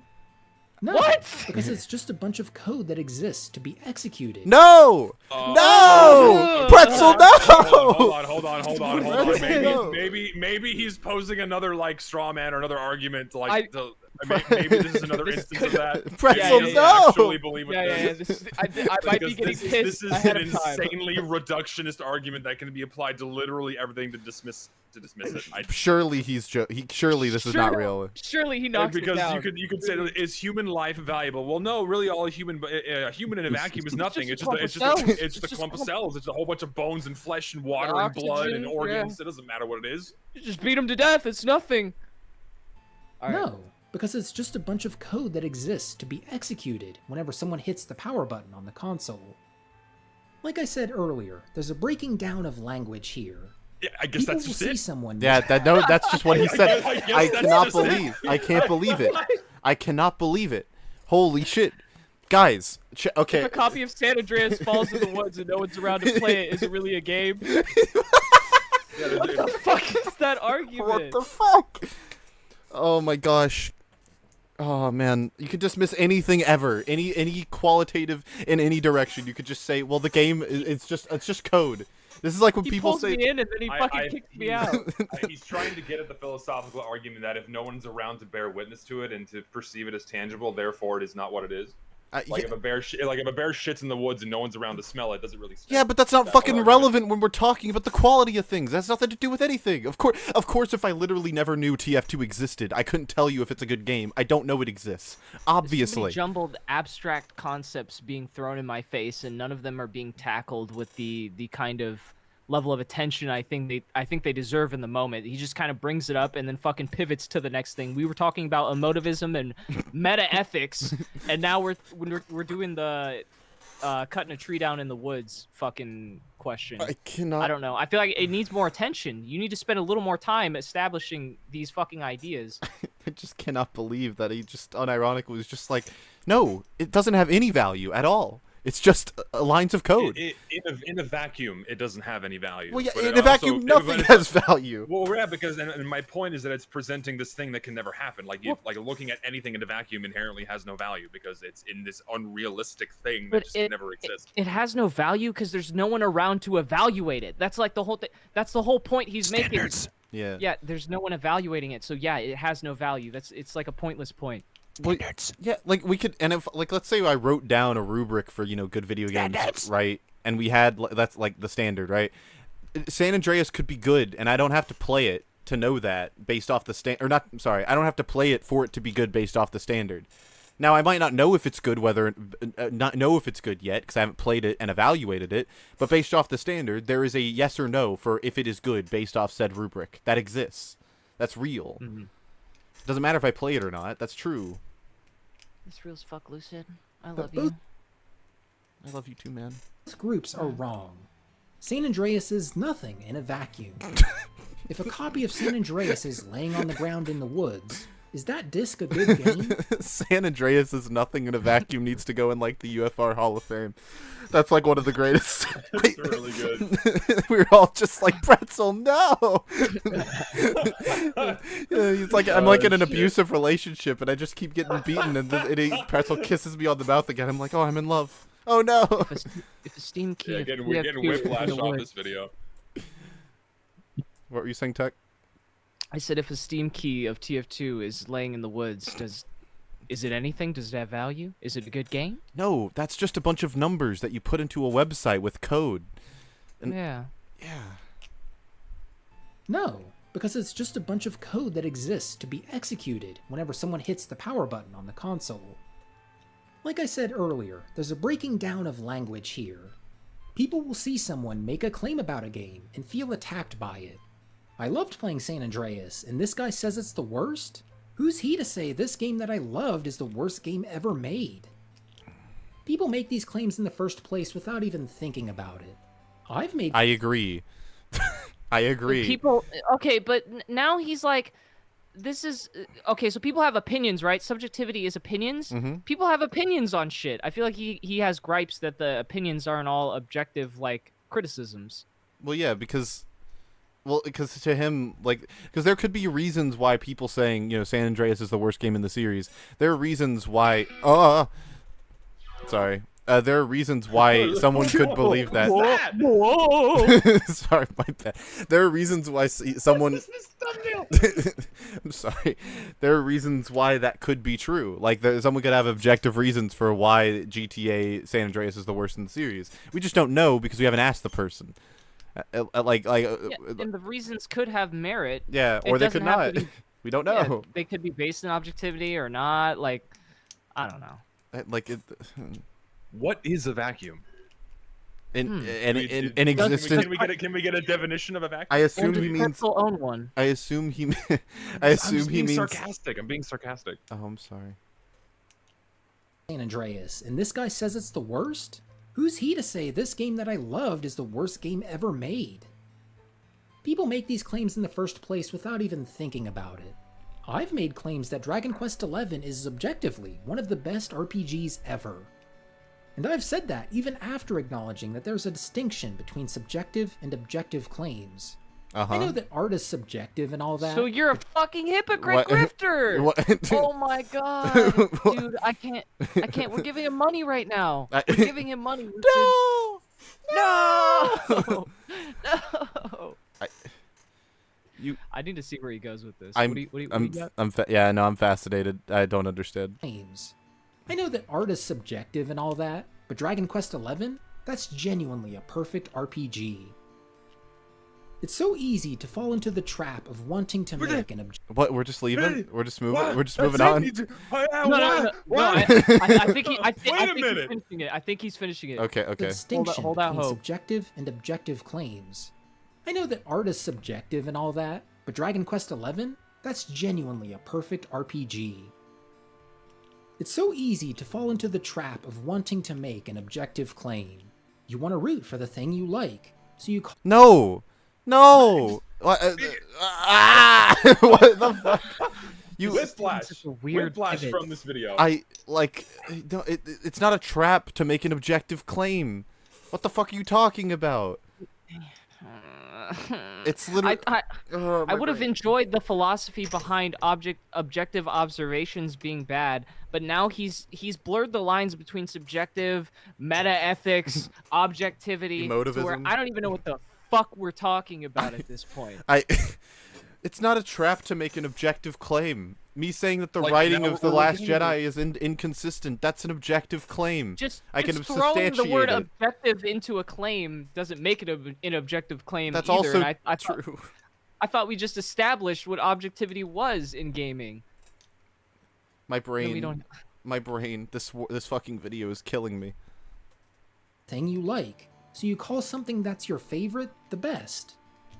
But if all I just laid out is anything to go by, your favorite and the best of all time are one and the same to an individual. No, my brain. This is just nihilism. No, Yeah, because that's just not true. No, because there are standards for things. This is the vacuum argument. Oh, it's fucking nothing. It's a fucking disk. It's code. It's the fucking favorite colors to on a Listen, screen. It's the best to my you. favorite building material that I think is the best is wood for building homes.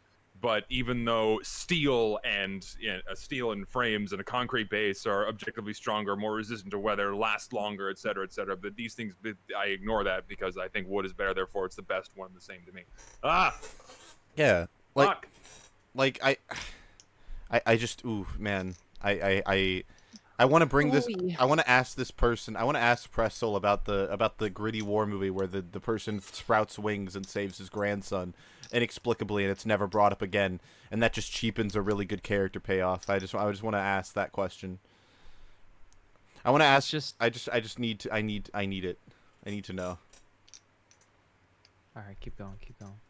They're effectively synonyms in this meta-ethical framework. Which Whoa, is you fucking said it again. You cannot. You fucking said it again. Oh no. Oh my gosh. Meta-ethics. Meta-ethical framework. It's not ethical if you're talking about fucking art. That's not ethical. I feel like you this made context. this video just so you could say meta-ethics twice. I'm convinced at this point. Why are you bringing up meta-ethics in a video about art? You can't talk about the ethics of art in this context. That requires like so much more time than he like put towards it. Yeah. You're gonna discuss meta-ethics for like 30 seconds and then bam, back to a vacuum. And nihilism. If only like he had been longer. Oh my god. to an individual. They're effectively synonyms in this meta-ethical framework, which is fine when you're on the same page with everyone, but not everyone is. So I say, just to make discourse more clear and understandable in the world, try to directly speak to your subjective experience. Outwardly comment on how a game or piece of media affected you. No! No! No! No, wait, this is antithetical to what his point from earlier. So now we're just like dismissing the fact that we can point out like inherent flaws. What if I want to say that Daggerfall has a dated graphics?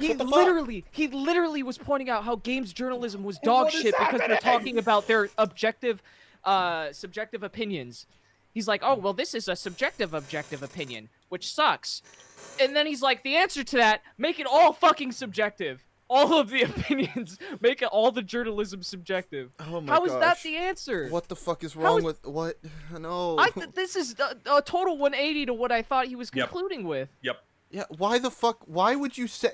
I don't get it. Why would you end this video by saying no? Instead of saying this is good, this is bad, we should say, I feel like this game didn't make me feel good things. This made me feel bad things. At least he's not a liar, because he said objectivity is dumb, and his conclusion is make everything fucking subjective. Yeah. Which How I did- think is a terrible conclusion.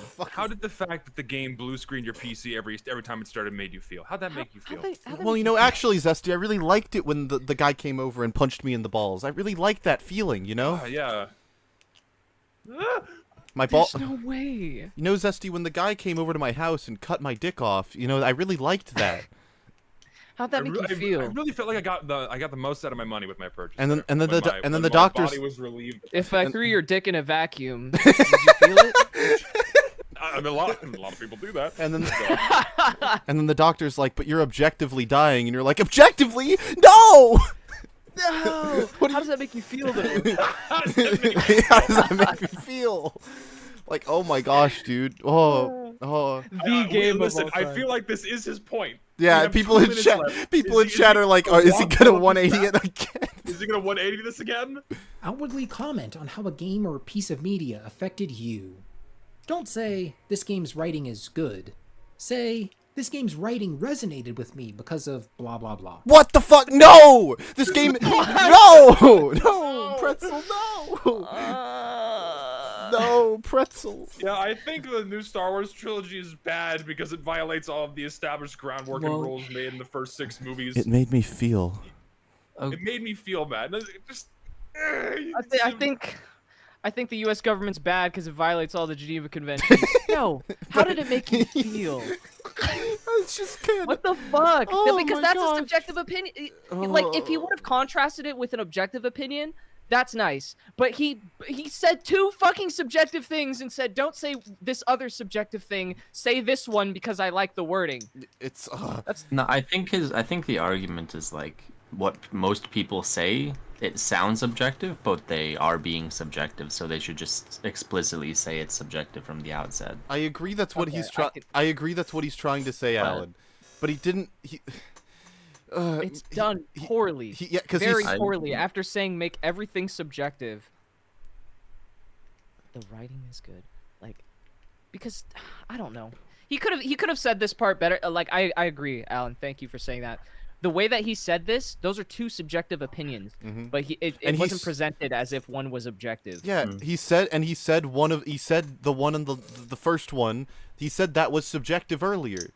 He didn't say it was objective. He said it was subjective. When he said Daggerfall has bad graphics, he said that was a subjective opinion, and now he's presenting it as the other side of objectivity. Yeah, he's presented a different fucking spectrum. So the fact that this this video doesn't have a consistent script, a consistent narrative, therefore it's objectively bad. Yeah, thank you. Yes. Chat. But how does it make you feel? It made me anger. I'm fucking rage. Pissed. Rage. I'm fucking. I objectively have a headache, and that subjectively makes me feel awful. I'm gonna lose it. And we have 2 minutes. Because of blah blah blah. That change of language accomplishes two things in my mind. One, it's less likely to. Oh, and you're subjectively. So hypothetically, right? If Pretzel were in the call and he were like, yeah, I think I just prefer if people saying their opinions this way just makes me feel better. And then I was just like, yeah, well, I don't. So, I think it's objectively better to say this other thing. Would he just implode? I think if his opinion is that objectivity is stupid and his end goal is to just promote subjectivity, this actually makes a lot of sense. I just think it's stupid. The end goal to promote subjectivity, like everyone isn't subjective on the internet anyways. No, because he believes that objectivity is just a matter of phrasing. It's not. It means based off a standard. Yes. That is what it means. If someone's saying something's good or bad is an objective, qualitative statement about something. Now, you know what I think the main issue here is that he formed this off of a feeling, how he felt about the conversation, and the idea of this conversation, without getting the standardized fucking definitions to establish his thesis here. That's what I'm saying. He didn't objectify his argument. His argument's worse because he wasn't objective. It's crazy. If you come at the king, if you come at objectivity, you better come with some standards. Yeah, if you're coming at me right now with objectivity. Just because you argue about something does not mean that it's automatically subjective. You can argue till you're blue in the face that 2 + 2 is not equal to 4. It doesn't mean that it's objectively true that it's not equal to 4. Yeah, unless we're operating on a different mathematical standard that doesn't exist. My mind. One, it's less likely to cause conflict in this already conflicted world. This is boils to no, they saw this coming from miles away. I knew this was coming. I don't like bad thing. I don't like negativity. I knew this was coming. I have known this shit for years. Somebody shit on Daggerfall and he made this video. I knew this was coming. I knew this was coming. Criticism bad. No negativity. No. It's all subjective. Therefore, everything's okay. Nothing is bad. You can't call things bad. If you say how it made you feel, you're not going to upset someone else. You can't call things bad anymore because it's dumb fucking conclusion. Oh my gosh. Who said we like this? Oh fuck. Man. This goes back to earlier when you were saying. In my opinion, is mostly just to placate. Yeah, my blood pressure. my blood pressure. I can't talk. I'm so pissed. My blood pressure is through the roof. Me too. Hold on. I need to go take Tylenol. I'll be right back. You can't shit on the concept of all standardization, and then just have your answer be, "Well, I feel, in my opinion," and be like, "That's the answer to all our fucking problems." To have no standards. Lucid said, "Come at me," and then my computer crashed out of nowhere. How did that make you feel, though? How did it make you feel? It's just objective. It's just subjective that your computer crashed. It didn't actually happen. Fucking hell, dude. See, to me, that's like normal. It's not crashing. It's just like what the computer is meant to do. I feel like I might have to I might have to roll this back and see how he started this out again, just to clarify like where the fuck I'm at. Oh, so I have something that someone sent me that I want to read at the end of this. It's very interesting. Okay. Oh, okay. It's short. I just want to like I want to have Pretzel in the call again and be like, okay, Pretzel. So if you get like an F on your writing assignment, right? If the teacher grades you and you get an F, are you just like, do you just turn to the teacher and you go, well, did you really feel that way? And the teacher's like, well, yeah, if you read the rubric, you know, you can't, it's not formatted correctly. You know, the MLA formatting's not correct. And they're just like, but you have run-on sentences, you have misspellings, you have but grammatical errors. But how did it, but didn't it make you feel things? And the teacher's just like, what? That doesn't affect your grade. Like, it was a really powerful paper probably, but like it doesn't have anything to do with the fact that... I hope he has another point here to make it stronger, because this is a weak ass fucking argument. Oh my gosh. He has two. Okay. Blah blah. That change of language accomplishes two things in my mind. Two things. Okay. Yeah. One, it's less likely to cause conflict in this already conflicted world. If I see someone shit-talking a game I liked and they're calling it bad, I kind of want to get in the trenches and defend it. That's you! That's your fault! I fucking knew it. Problem. That is literally a you problem. That's not... That has nothing to do with them. Has literally nothing to do with them. Don't put this on them. That has nothing to do with the person saying the thing is bad. Okay? Holy shit. Get off social media. Take a break. If you're playing fucking soccer and someone tells you, hey, you're playing badly, and you get upset, get better. This is a video about the concept of this is a bad game. Mm-hmm. This is arguing against that statement. It's not even arguing against objectivity. I think that's what pisses me off the most, is talk about objectivity, not people saying this is a bad game. Mm-hmm. I feel like we went to meta ethics. Now we're talking about his feelings. Fucking San Andreas in the woods, dicks and vacuums. Oh my gosh. I'm just confused. Thing is, I think the simplest way to boil this down is if someone says something is bad, ask them why. Yes. Mm-hmm. Yes. Have a genuine discussion. Probably not on the internet, but still. Have a genuine, real discussion about why do you believe that. Break down their arguments. He used this to promote objective discussion, but he's like, no, just talk about your feelings more. That's the answer. Yes. Be completely... Because you guys know what objectivity is? It's constructive, inherently. Objectivity is inherently constructive because it requires you to build a fucking argument. In order for your objectivity to stand, you have to build it off of something. Feelings are valuable too, but they're not valuable in the same way. They occupy a different side. You have to have both. You can't just have feelings. If you have a conversation about standards, you're having a conversation with other people. If you have a conversation about subjectivity, you're talking about your fucking self. Mm-hmm. The answer to online discourse is to not talk more about what you feel and just like how you think about the game. Maybe you should actually contribute to the dialogue and what would make a better game if you think it sucks ass. Yes. Holy shit. Also, if someone says something is bad, that does not a them problem. That's a you problem if it makes you upset. Okay? Yeah, because who cares? Meta ethics, right? Oh my gosh. One, it's less like... Also, wait, sorry, I just want to say, I imagine him, like... imagine someone, like, tells him, like, oh, yeah, no, Sonic Frontiers is bad, and he's just like, well, Sonic Frontiers was in the woods, though. Like, and you found it on the ground. Like, do you think it's bad? Do you think it's bad now? If I take your Sonic Frontiers disc, I throw it on the ground, I rub dirt all over it, do you think it's good now? It's just nihilistic and reductive. Yeah. Yeah. To cause conflict in this already conflicted world. If I see someone shit-talking a game I liked and they're calling it bad, I kind of want to get in the trenches and defend it. But if someone... Sorry, wait, I'm so sorry. I have to say something. Uncle in chat, it is not my problem that I disagree with you, because I know that me disagreeing with this Pretzel and you, that makes me subjectively upset. I'm not telling you to stop having your opinion. I'm not telling you to stop rephrasing. Pretzel would tell you to rephrase your opinion. That is not what I'm saying. I'm okay with you. You and what Pretzel is saying can make me mad. That's all right with me. That's not all right with Pretzel. Pretzel's upset when people tell him that things are bad. It makes him upset. That is the difference. Thank you.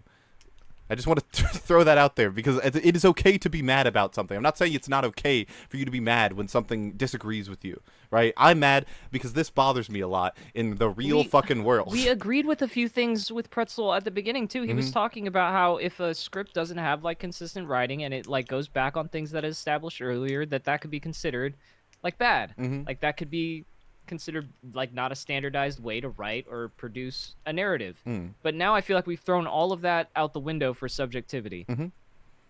And like it is okay to be mad about something. I'm not telling Pretzel, I'm not telling Uncle. You guys can be upset. I'm upset about this video. But the problem is that he is telling everyone else to conform to him.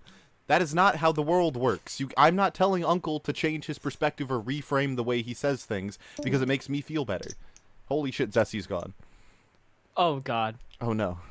What are we gonna do? Chat, Zesty is gone. Panic mode. Activate. Okay, while Zesty's gone, can you roll back to the start of this video? Because I need to remember how this started to really feel my anger. We were at 9:05. Yeah, yeah. Yeah, Chad, he's only subjectively gone. I'm going to ask you 3 questions, and I want you to genuinely think about them. What do you think of the last video game you played? Okay. What aspects of the game make you think that? Would another person who played that game agree with you on the quality of those aspects? I think that's a super interesting thing to ask yourself, because we look at games from our own perspective. Even those that we play with friends, we're still experiencing the game in our minds. You can't see into your friend's head. You don't know if they think the story is good, or if the mechanics are too overwhelming. You inherently have your own perspective. We all have our own perspective. Is that enough? Hello? Hello, can you hear me? No, we're a minute in and he hasn't defined. Yeah, we can hear you. Yeah, no, he never defines it. Yeah, I briefly lost my internet connection. Oh, okay. We rolled it back to the start while you were gone, just so I could see how this all started. I'm getting myself back in here. The writing kind of... Are you back? I'm back. Okay. It fell flat for me because of... Sorry.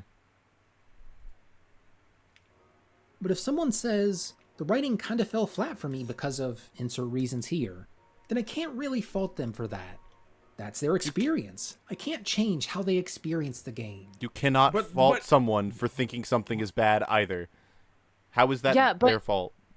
The thing is if someone says a game is bad, they usually have that rationale behind why they said that. So he's saying, skip to the rationale, don't just say that it's bad.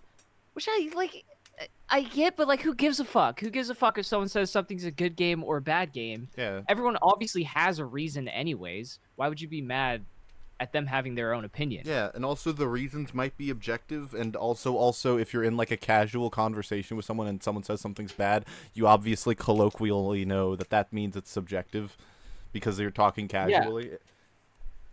Right. And they might even elaborate on that. Yeah. I mean, if they present as objective, then sure. Yeah. I can't really fault them for that. That's their experience. I can't change how they experience the game. Language like that. What? No. Wait. No, because if I say I think the writing of The Last Jedi fell flat because, and then I give you like a detailed dissertation about how they fucked up Luke's character, you can't tell. You can't. I know where this is going. Yeah, I know where this is going because it boils down to the spheres of creatives that don't know how to parse bad criticism from good criticism or constructive criticism from non-constructive criticism. Here, it is ultimately boiling down to my feelings are hurt. Well, and he's going to say this in the next sentence. Okay. All right. Watch. That's their experience. I can't change how they experience the game. Language like that primes the reader to be a bit more accepting. And 2, I think you're being more honest. Primes the reader to be a bit more accepting. I agree. There you go. Yeah. It boils down to there it is. Boils down to feelings getting hurt. Yep. Language like that primes the reader to be a bit more accepting. Also, you're just like blatantly admitting that you're just kind of manipulating the person. Yeah, you want them to accept. You want your dumbass opinions. Yeah, so you're afraid. Words. Yeah, which is, I guess, fine, because I think we do it all the time if we're being honest with ourselves, like, intentionally or not. Like, we tell people, like, hey, we say things in certain ways so they're more palatable, and that's fine. That's weird that you phrase it that way. This seems like his problem is with discourse, not with objectivity. Because he says flat out, objectivity is dumb. How the fuck is it? He hasn't convinced me in 9 minutes. That's your fucking title. That's your selling point for this. Is objectivity is dumb, and all you said. Like-dislike ratio on this. I'm sure it's entirely positive. It's very positive, which is somewhat alarming. It's because he seems like he's smart, saying shit like meta ethics and emotivism, but it's really dumb at its core. Lil Techie with the based $2. Opinions can be wrong. Agreed. Oh, Opinions can be wrong objectively. Cancer. Thank you. We can go through it after this if you want. Oh, this comment section's giving me cancer. It's just regurgitating everything that he said in the video, pretty much. No. And 2, I think you're being more honest to yourself. Oh, Understand fuck where your biases come from. Oh, fuck you, fuck you, you, don't, dude. You don't What the pin fuck? the blame on the person, bro. What? Fuck you. You can't tell me. You cannot. This is okay. I will not. Did you really say Daggerfall 2 was bad? Look inwards. Do you believe that? No, you can't believe that. Like, yeah, he's gaslighting us, chat. What the fuck is this? It's like you could be wrong. You could be wrong, not me. You. yeah. It could be your perspective and your point of view that invalidates mine. Therefore, your perspective is bad because Maybe you're a bad person. I'm trying really hard not to do this, or throw. Purple Colonel's a wonderful person. Purple Colonel said something very similar to me yesterday, where he said like I don't think that we judge art, or no, I don't think we value art or enjoy art because of its quality objectively. And I was like, don't throw me into that. That's why I enjoy art. And he what was the like, fuck do you learn in art school? well, no, and he said, no, I don't think you actually do believe that. And I was like, what? You cannot possibly know that. It's the same thing. You cannot tell me what I believe. You can't do that. That's not how arguments work. You cannot tell me, no, you don't believe that thing you're telling me. This is the whole grifter thing. It's like people telling me like, no, you don't care about TF2. Why? You have 600 hours in it. It's so they can feel like they're profound, like they're super smart, like they're a philosopher. No, it's even simpler than that. They came across something that offended them, and they want to dismiss it and reduce it into something so it doesn't matter. So it has less of an impact on their emotional state. That's what this boils down to, because I've been looking at this same behavior for years when it comes to the TF2 workshop. People just refuse to accept any kind of negative comment, no matter how constructive, because it's negative, because it's bad. They don't want to see it, so they dismiss it as it being subjective. They dismiss it as, by pulling whatever they can out of their ass, right? Oh, that's just how you feel. It's just what you think, right? Just makes me so mad. It's like, this is what you think. You can't possibly know what a bad game is, and if you do say it's a bad game, you could potentially turn off other people that see your opinion. This video is objectively bad. It's awful. I think you're being more honest to yourself. Understand where your biases come from and be more upfront about them. Learn about what you like in games and be able to talk about how they affected you. I would like to ask everyone here a question, because this is what my video coming out in about an hour is about. Do you cannot play Team Fortress 2 if you can't tell what team someone is on? Correct. True or false? True. Well, you can play the game, but it severely hinders your ability to do so. It severely detracts from the gameplay if you cannot tell what team someone is on. True or false? Yes. That's subjective.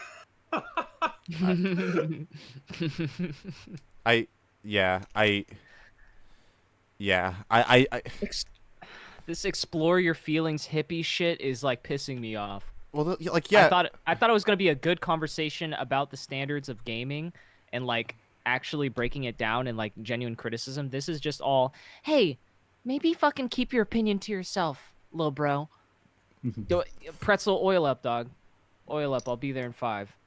It's just this whole try analyzing why you feel that way, and it's like I know why I feel this way. It's because it's bad. I need to go back 1 second. I need to re-listen to this one more time. Okay. Just learn about what you like in games and be able to talk about how they affected you. Yeah, biases, right? So, is it a bias that TF2 becomes is it a bias that TF2 enters a worse state if you can't tell what team someone is on? You're biased toward the game being playable.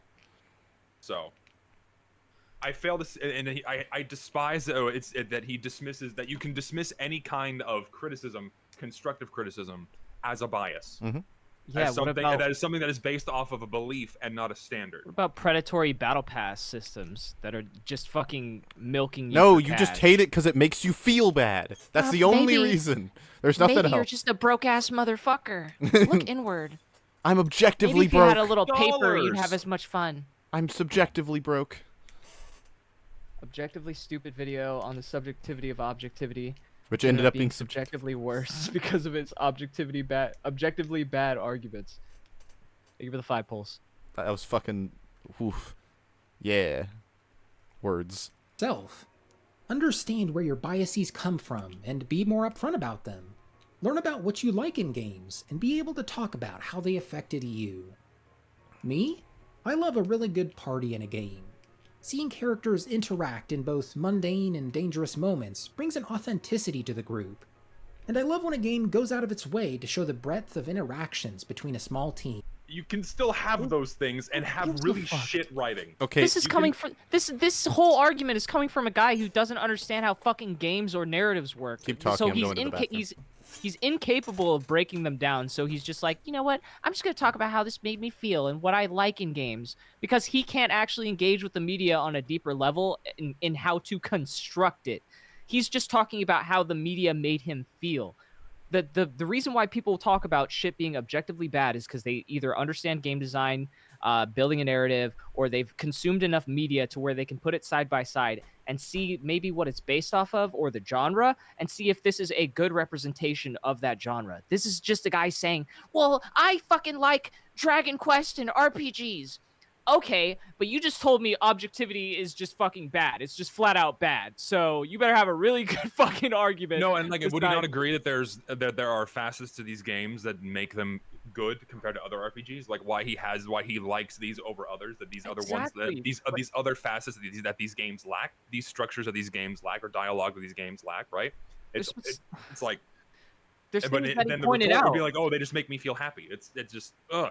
But listen, you also have to remember that especially nowadays, there's like a lot of people that just engage with media and content and don't ever really get like invested or care about like, you know, the quality of it. So long as it's in front of them, they will consume it. It doesn't matter. It's like food, you know, or like reacting to external stimuli. That's all the dopamine they need. I watch shitty stuff. It's a guilty pleasure to watch shitty anime that comes out. I watch a lot of Disney shows, but while I'm watching it, I know that it's fucking dog shit and that I'm wasting my time. I'm just watching something. You don't have to engage with media and just be all happy about it and be like, oh, well, you know, I didn't want to kill myself while watching it, so I guess it wasn't all that bad. But yeah, and like you can compare one thing to another, but one thing can't be better than the other because, you know, it's subjective. Exactly. Even though when you can compare, say, there's an anime called Parasite. No, is it not Parasite? No, it's not Parasite. Pupa. Horrible. Horrible. Disastrous. From Parasite to Pupa, yeah. No, Parasite's great, but there's one called Pupa. Disaster. Horrible. Just like it's just really bad. There is no story. It is absolute chaos from start to finish. There is no cohesion, no consistency, absolute raw chaos from start to finish, and it bumbles through something that resembles a not even a skeleton, but like a single bone of a story. But it's so bad that when I watched it, I had fun. It made me laugh. I was so mad I was happy. Because you of understand how shitty it was. Because I understand that this is a bad thing, and I'm having fun laughing at it. Yeah. I like riffing on bad shit all the time. Makes for a great riffing on bad shit is a pastime because you can acknowledge it. You can acknowledge that something is bad, but still enjoy watching it or still enjoy consuming it. Just because of how you feel towards a piece of media does not mean that it is good or bad. I would have loved to see him like actually expand upon why he really likes Dragon Quest besides just, oh, well, it makes me feel good, and you know, there's like some dialogue and stuff. Like, what about the gameplay? What about the fact that he doesn't go into like deeper understandings of the games that he likes? Shows me that this is a video that's more about just surface level opinions. Consume, yes, just consume more media. Consume. It's also crazy to me because I was thinking about like this perspective of like, oh, we should be more, you know, tactful. Like the point before this, I mean, like we shouldn't say things are bad because that, you know, that's more forward or more violent or more offensive. And I just immediately thought of, I was watching a battle rapper the other day on a podcast talk about how the guy he's going against in a future battle rap event, like he was talking about how like that guy's trash and that guy's garbage. And I just like and he was not nice about it. And obviously he's a battle rapper, that's the point. But like it was just like so blatant. He told an audience of hundreds of people like, no, this guy's garbage. He's trash. You're a goat, garbage. And there wasn't like anyone in being like, man, that made me feel really sad. And it's like that's because that's just not how like like a lot of the world does not work that way. Is why I bring this up.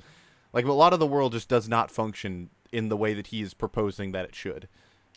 Yeah, if you take the battle out of battle rapping, is it objectively bad?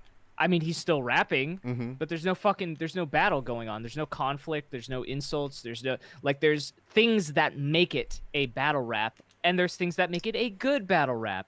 If you just say, poopy scoopy, you got poop in your booty, that's not peak, bro. Yeah. You're getting booed off the stage or for if you a just, good reason. Or if you just say something that doesn't make sense. Like Jay-Z notoriously said, the 38 revolve like the sun around the earth.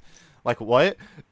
No, the sun doesn't revolve around the earth, you fucking moron. Like, you guys said that was a bar? Okay, I'm going to turn that into my next diss track. I just yeah, no, it's just this like this doesn't work in most circles in the world. And it's only it only applies in the realm of like Twitter discourse.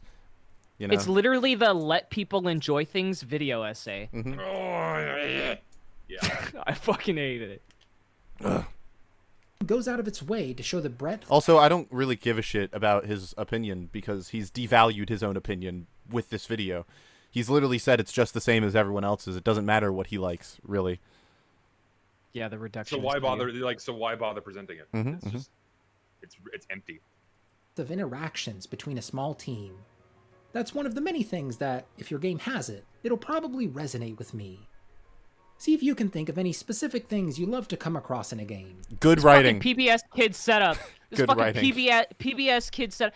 I think your homework for today, kids. Go home and tell me 3 games that resonate with you, and then maybe we'll meet up later and kiss and eat peanut butter and jelly sandwiches. Gee, think about the things that you want to come across in games that would give you a good experience. Gee, that almost sounds like a standard. Good writing. That's what I want. I want good writing. I want the writing to be good.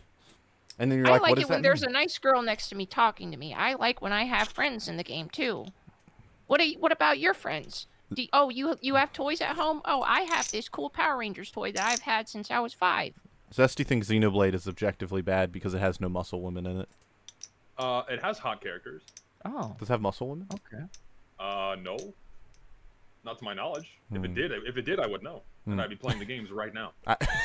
Actively. Specific things you love to come across in a game. Leave it in the comments if you think of anything. Oh my god! He did it! He fucking no! That was a sick read. I was joking. I was joking. God damn it, Pretzel. Up That was with. great. I will be honest here and say it's really hard to keep up with this whole don't speak objectively thing. You said it! We don't have to keep... You're the one who... Hard to keep up. What do you mean it's hard to keep up with? You said... You don't have to keep up with it. You are imposing this on everybody else. We don't have to do shit. You don't have to do anything. Ugh. This guy's a fascist. This guy's a fascist. This is an authoritarian video. Be honest here and say it's really hard to keep up with this whole don't speak objectively thing. It's so ingrained in our culture to talk about things that way, I can't really expect anyone, myself included, to never talk like that again. It's almost as if though people place standards on things It's and almost expect like- things to meet a certain quality standard Yeah, or a but certain it's ethical not even- standard or something like that. It's like, of course, it's going to keep coming up in human discourse because that's just how people are. Are we just supposed to throw these things out? I want to No, see but- Pretzel take a standardized test and fucking just completely shut down and start foaming at the mouth. It's also weird because his PBS homework is like, Yes, it's here, like- go home and establish a standard for yourself, which is Leave like, it in the comments and tell me what kind of games you like. it's like, hey guys, let's acknowledge when we're being subjective, but also go home and figure out what you like and then define what is good, you know? Which is objectifying it. Yeah, but only for yourself. Only define what's good for yourself. Right. Don't ever try to consume try and media on a convince deeper people that level that and figure might out be like. important or I feel like if you're a game, this is like spitting in the face of game devs. Like a game dev is so fucking stupid he can't figure out what makes a game good for like a demographic. that he's speaking on such a micro level, like an individualist level, that I don't understand why you would put it in a video essay and then promote it to thousands of people. It's such a weird message. Yeah, it's strange. It's just this very annoying thing that seems to have arisen over the past mostly 15 years or so. It's the promotion of the individual, how the individual feels, having to appeal to everyone, appeal to everyone's emotions, appeal to everyone's expectations. Well, yeah, it's called yes. It's called reader response theory, and it fucking sucks. And I want to. But that's just become more and more prevalent in I hate using society. It's just become more prevalent, and it's very annoying. Jesus. He could have talked more. He could have talked more about game reviews too. Like he brought up game reviews and how like they say certain things that aren't really reflective of the gameplay itself. I thought that would have been interesting to see him fucking look into more. But every single thing he's brought up has been so surface level, just like his fucking opinions, that I find a hard time respecting the thesis of this, because he hasn't shown me any depth of actual research into the topic. He's just brought up a lot of things. It's like, hey, this is also a thing, and it's like, okay, yeah, and then he just moves on to the next topic. Well, you see, this is why visuals are important, and why we should not advocate for just putting gameplay on the fucking screen and talking over it, because he could have shown all of his evidence visually. And talked about, like when he says things, he could just show the description of what he's saying, or the definition of words, or anything, literally anything that supports his point on screen. Instead of watching Sonic gameplay. Yeah, fucking, because then it has my brain going, like, do you think that people say this about Sonic? Why is Sonic gameplay here? And then my brain's distracted on that. It's just like, oh no, this video is just low effort trash. Fuck. Kill me. I'm sorry, that was rude. I hate. Listen, he asked you how it made you feel. He asked you how it made you feel. You were that's how this video makes me feel. Yeah, that's the important criticism. Yeah, I didn't say it was bad. I just said it was trash. That's different. Oh, don't speak objectively thing. It's so ingrained in our culture to talk about things that way, I can't really expect anyone, myself included, to never talk like that again. So at the very least, understand that if someone is making an objective claim regarding art, it's coming from a subjective place. In their opinion, that game is the best game of all time. Don't take it personally. What? You don't have to take objective claims personally either. This coddling ass video essays. Is this supposed to like save me emotional distress? I'm literally losing Scrolling on Twitter? That's what the video was made for. It was made for people who get upset about seeing opinions online they disagree with. Like, prove your fucking thesis. Prove the hook of the video. Don't fucking, like, give me some shit to make me feel better. Maybe the fact that objectivity makes you, like, emotional, maybe that means that there was something to it. Yeah, like, you don't like facts? What are you, a liberal pretzel? No, That's what I'm hearing. No, like, jokes aside, I'm being serious. Like, if he sees Sonic Frontiers as bad and that makes him feel things, maybe that's because there's some truth to that statement that he's not acknowledging. Genuinely. Because, like, maybe there is something maybe there's something about an objective statement that has some sort of value to you, even emotionally, you know? Yeah, I don't think valuing emotional responses to criticism over, like, genuine standardized criticisms is, like, a useful approach. I don't know why that was his end goal. I guess he just got offended at someone saying a game he like fucking sucked. I would have loved said earlier. Yeah. That he would get on YouTube and like fight for it or some shit. Yeah, he gets in the trenches.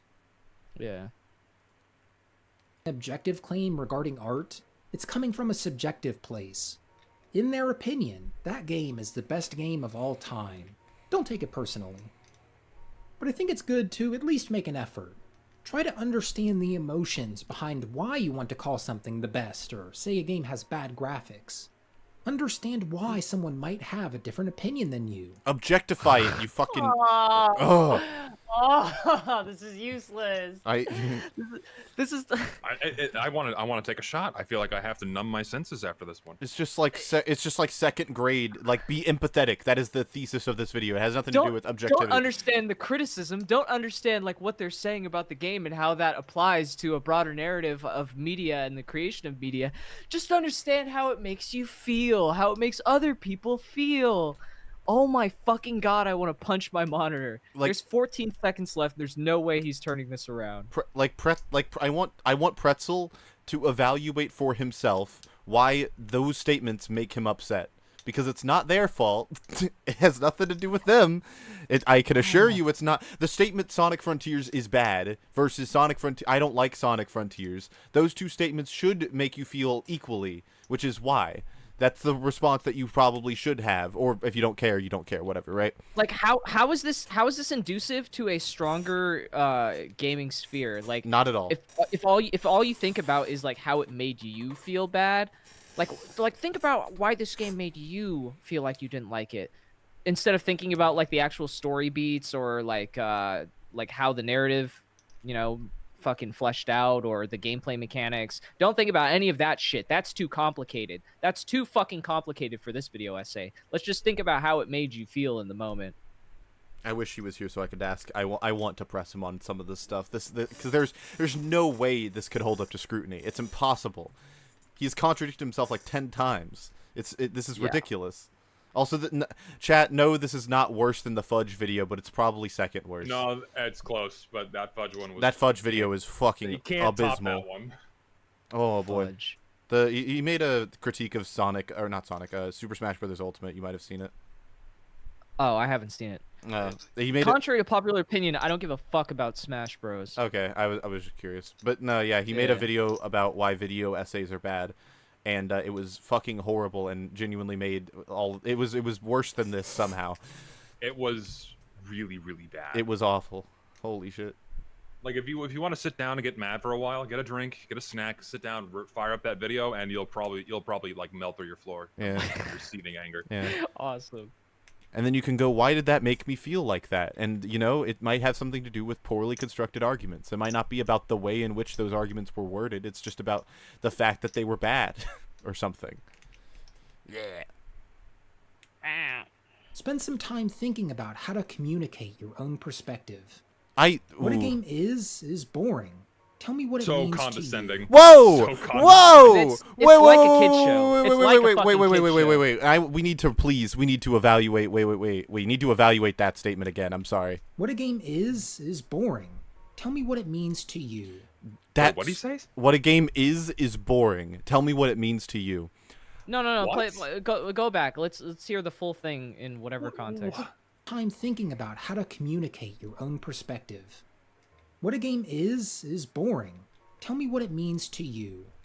Thanks for watching. That's a very confusing... I feel like he didn't mean to say that, but that is what he said, so I'm very fucking confused. He said, what a game is boring. Tell me what that means to you. Ironically, something being boring is inherently subjective. I think he presented us with a concept, and then he's like, try to explain that concept, which is what Zesty was saying. It sounds condescending as fuck.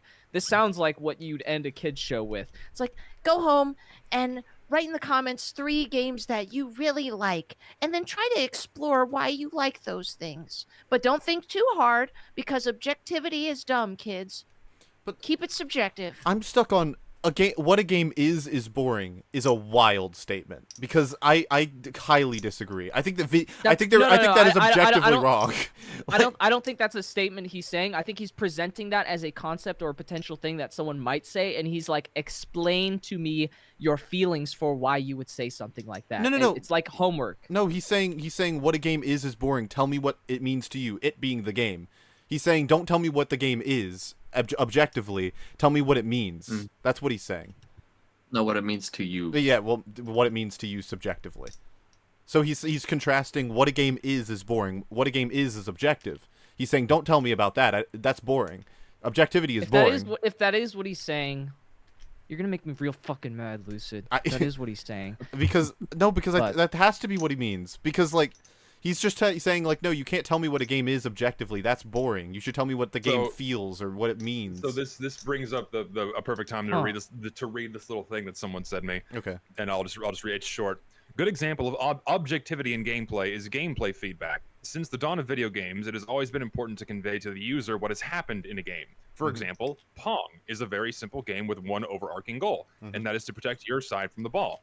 In order to convey to the player that they hit the ball, a sound cue is played, dictating that the ball hit your paddle, followed up by the ball bouncing to the other side. There is an objective standard of quality to this feedback, which is that it must successfully convey the action that is taking place. If it does not succeed in conveying that action, then it is objectively bad. What is subjective is the user experience, aka whether or not the user enjoys the experience or enjoys the feedback. The person who doesn't like Pong's feedback is disliking it because they think it's not as satisfying. What they think is subjectivity. Yeah, no, I agree. But when you can still criticize Pong for being a bad game if it didn't meet those standards of feedback. How would you know if you hit the ball if you didn't hear it or if you didn't see it? Yeah. You could even take that to the. How would you know if you defended your goal if you can't see the ball going in? Yeah, you can. These types of things. You can evolve that to the next level and be like, what if it's a Pong-like game? Does it have Pong qualities? If it's lacking certain Pong qualities, is it an objectively bad Pong game? Like, if people are talking about roguelikes, does this lack roguelike qualities that are seen in other roguelikes that make it a fucking roguelike and a good game? If it's lacking it, does that make it an objectively bad game of this genre? I feel like that's a common criticism that people have in a lot of these spheres that was not addressed in this video. Exactly. Yes. Yeah. Again, that goes back to the standard. Yeah. Standard of Pong games is the standard that the first one set. How games work, the feedback, the mechanics, etc., etc. And if successive games lack those standards, lack those facets and mechanics, they're objectively flawed, and they are an objectively flawed Pong game because they fail to meet that standard. Yeah. I feel like this essay can only come from a consumer who doesn't actually think on a developer level. Like it's a very surface level video. I agree. Also, someone sent me something that I would also like to read. I thought it was the same thing, but it's actually separate. This was from, I want to make sure I get the name right. Sergeant Steve PH said, "Hey man, I wanted to convey this on the live chat, but it'll be lengthy, so I'll just state it here. As someone who used to write articles based on subjective thoughts, parentheses, I used to be an editorial writer for our school newspaper for 3 years, in parentheses, Dope. The video should literally be a cautionary tale to every writer who conveys opinions without digressing or even considering the statement of information, facts, and realism. We're taught to always compare and contrast every opinion based on an established objective. In other words, we must have a defined line of thought for every opinion we make. The objective must be the source of your subjective, not the other way around. Keep up the great content." I completely Lucid. I completely agree. Like the standard of proof is an example for both journalism and the law. Like you need a standard of proof so you have the baseline for facts before you go and address something that happened in the real world. Because even reality needs to be objectified because two different people's perspectives on an event that takes place in reality might be different, and you might have conflicting facts. This is why it's also how you write an argumentative essay. It's claim evidence, claim evidence. It's not just claim, claim, claim. You don't just make a bunch of fucking claims about how you felt about shit. You need to back it up with sources, citations, other people's standards. And like the people in chat earlier who were saying like, no, that's all subjective. Like, you guys don't understand. Your definition of those words is clearly different because objective just means based on a standard. If we have a standard, that's what objective means. In point blank period. If you disagree on my standard for what that means, that's a different thing. I think but I think things that are objectified have more value in the realm of argumentation. You know, it's not a matter of convincing people. That's when emotional appeal can matter. But in terms of actually trying to find a good argument for something, you need to make statements based off of the standard, the established reality that we are operating under. That video was bad. Oh man, that video was the second worst. Yeah, that was pretty bad. Like it was building upon something okay at the start. You know, like, oh yeah, you know, this is what graphics are, and these graphics are dated because when you say something is dated, that's relative to an established standard of, like, usually of the modern time.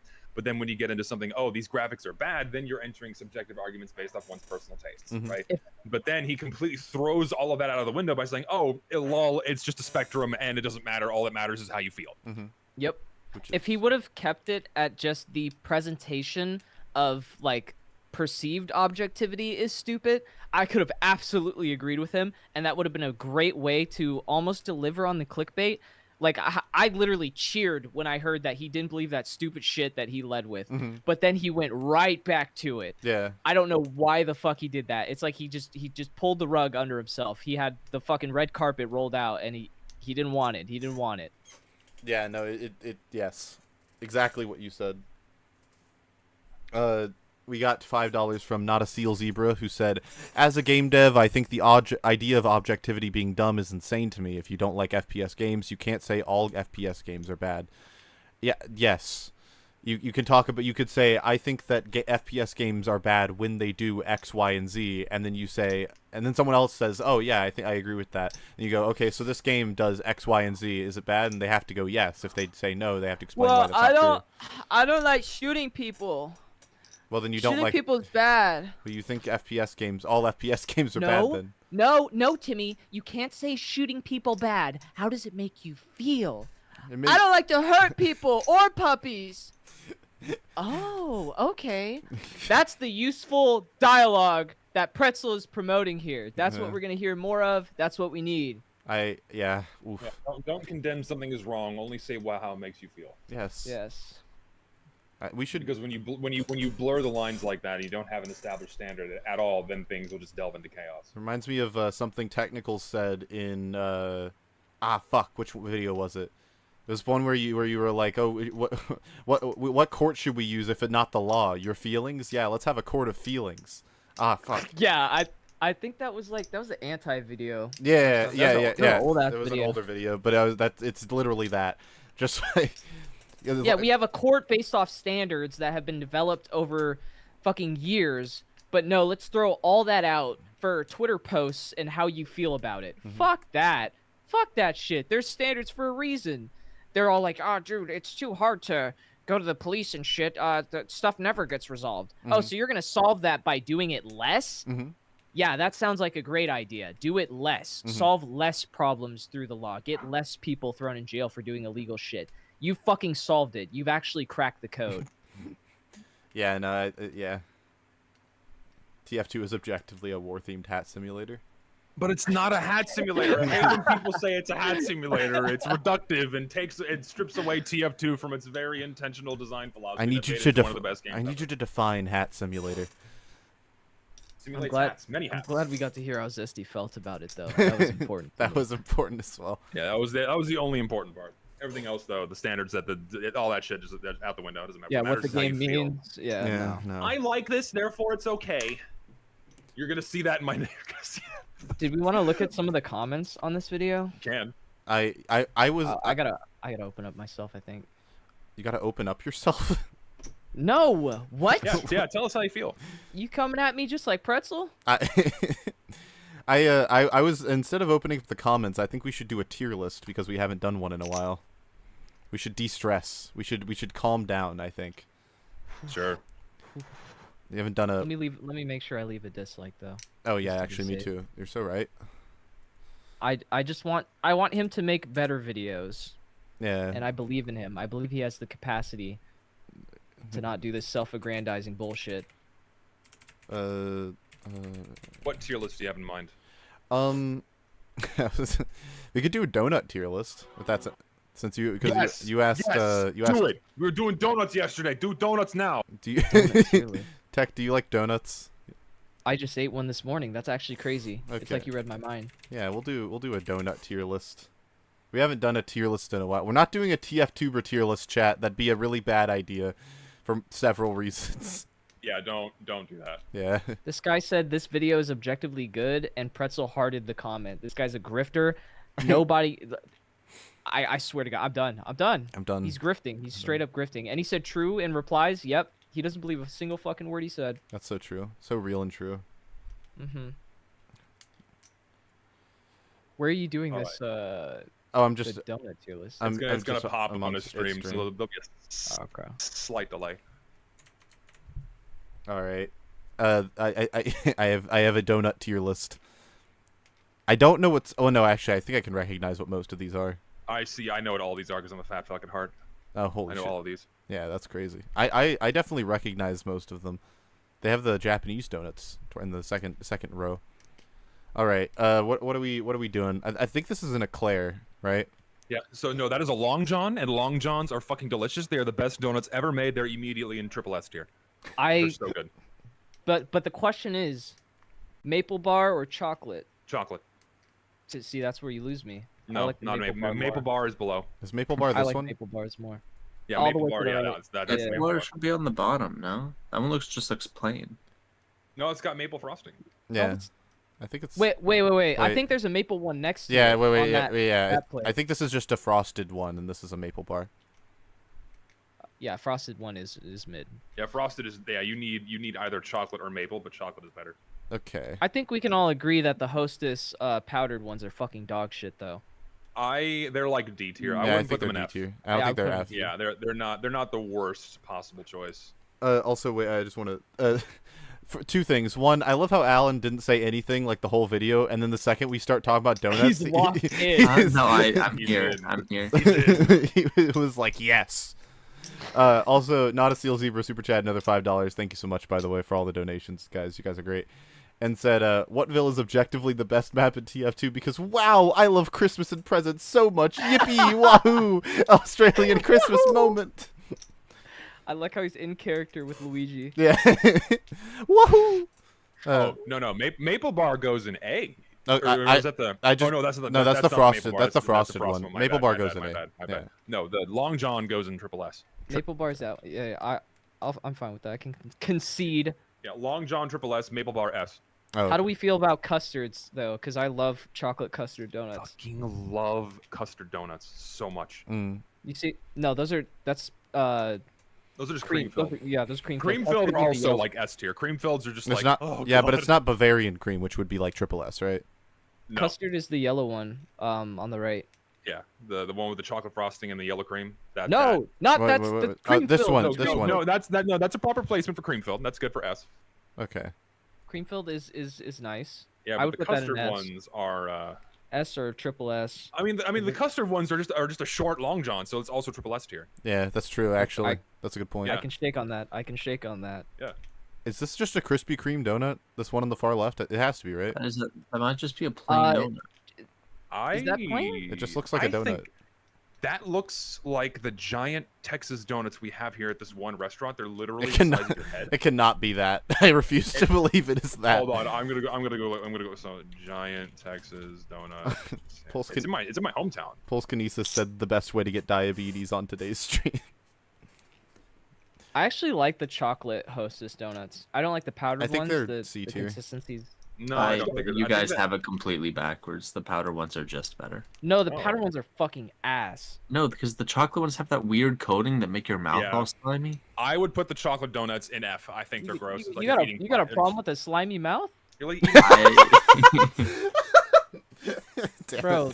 Those powdered donuts are gonna make your mouth dry as fuck. that's better than the gross slime. Slimy chocolate. Yeah, Yeah, I exactly. think, yeah, yeah, the the freaks like the plastic- chocolate. We're ones. putting them both in D. No. No, Plastic, well- plastic chocolate donuts go in F. They're just No, disgusting. we need to compromise here. Yeah, no, the The- compromise is the- that they both go in D. Fine. The chocolate ones are below. Yeah, chocolate Oh, below. fine. They're nasty. Okay. Wow. What about the plain donut?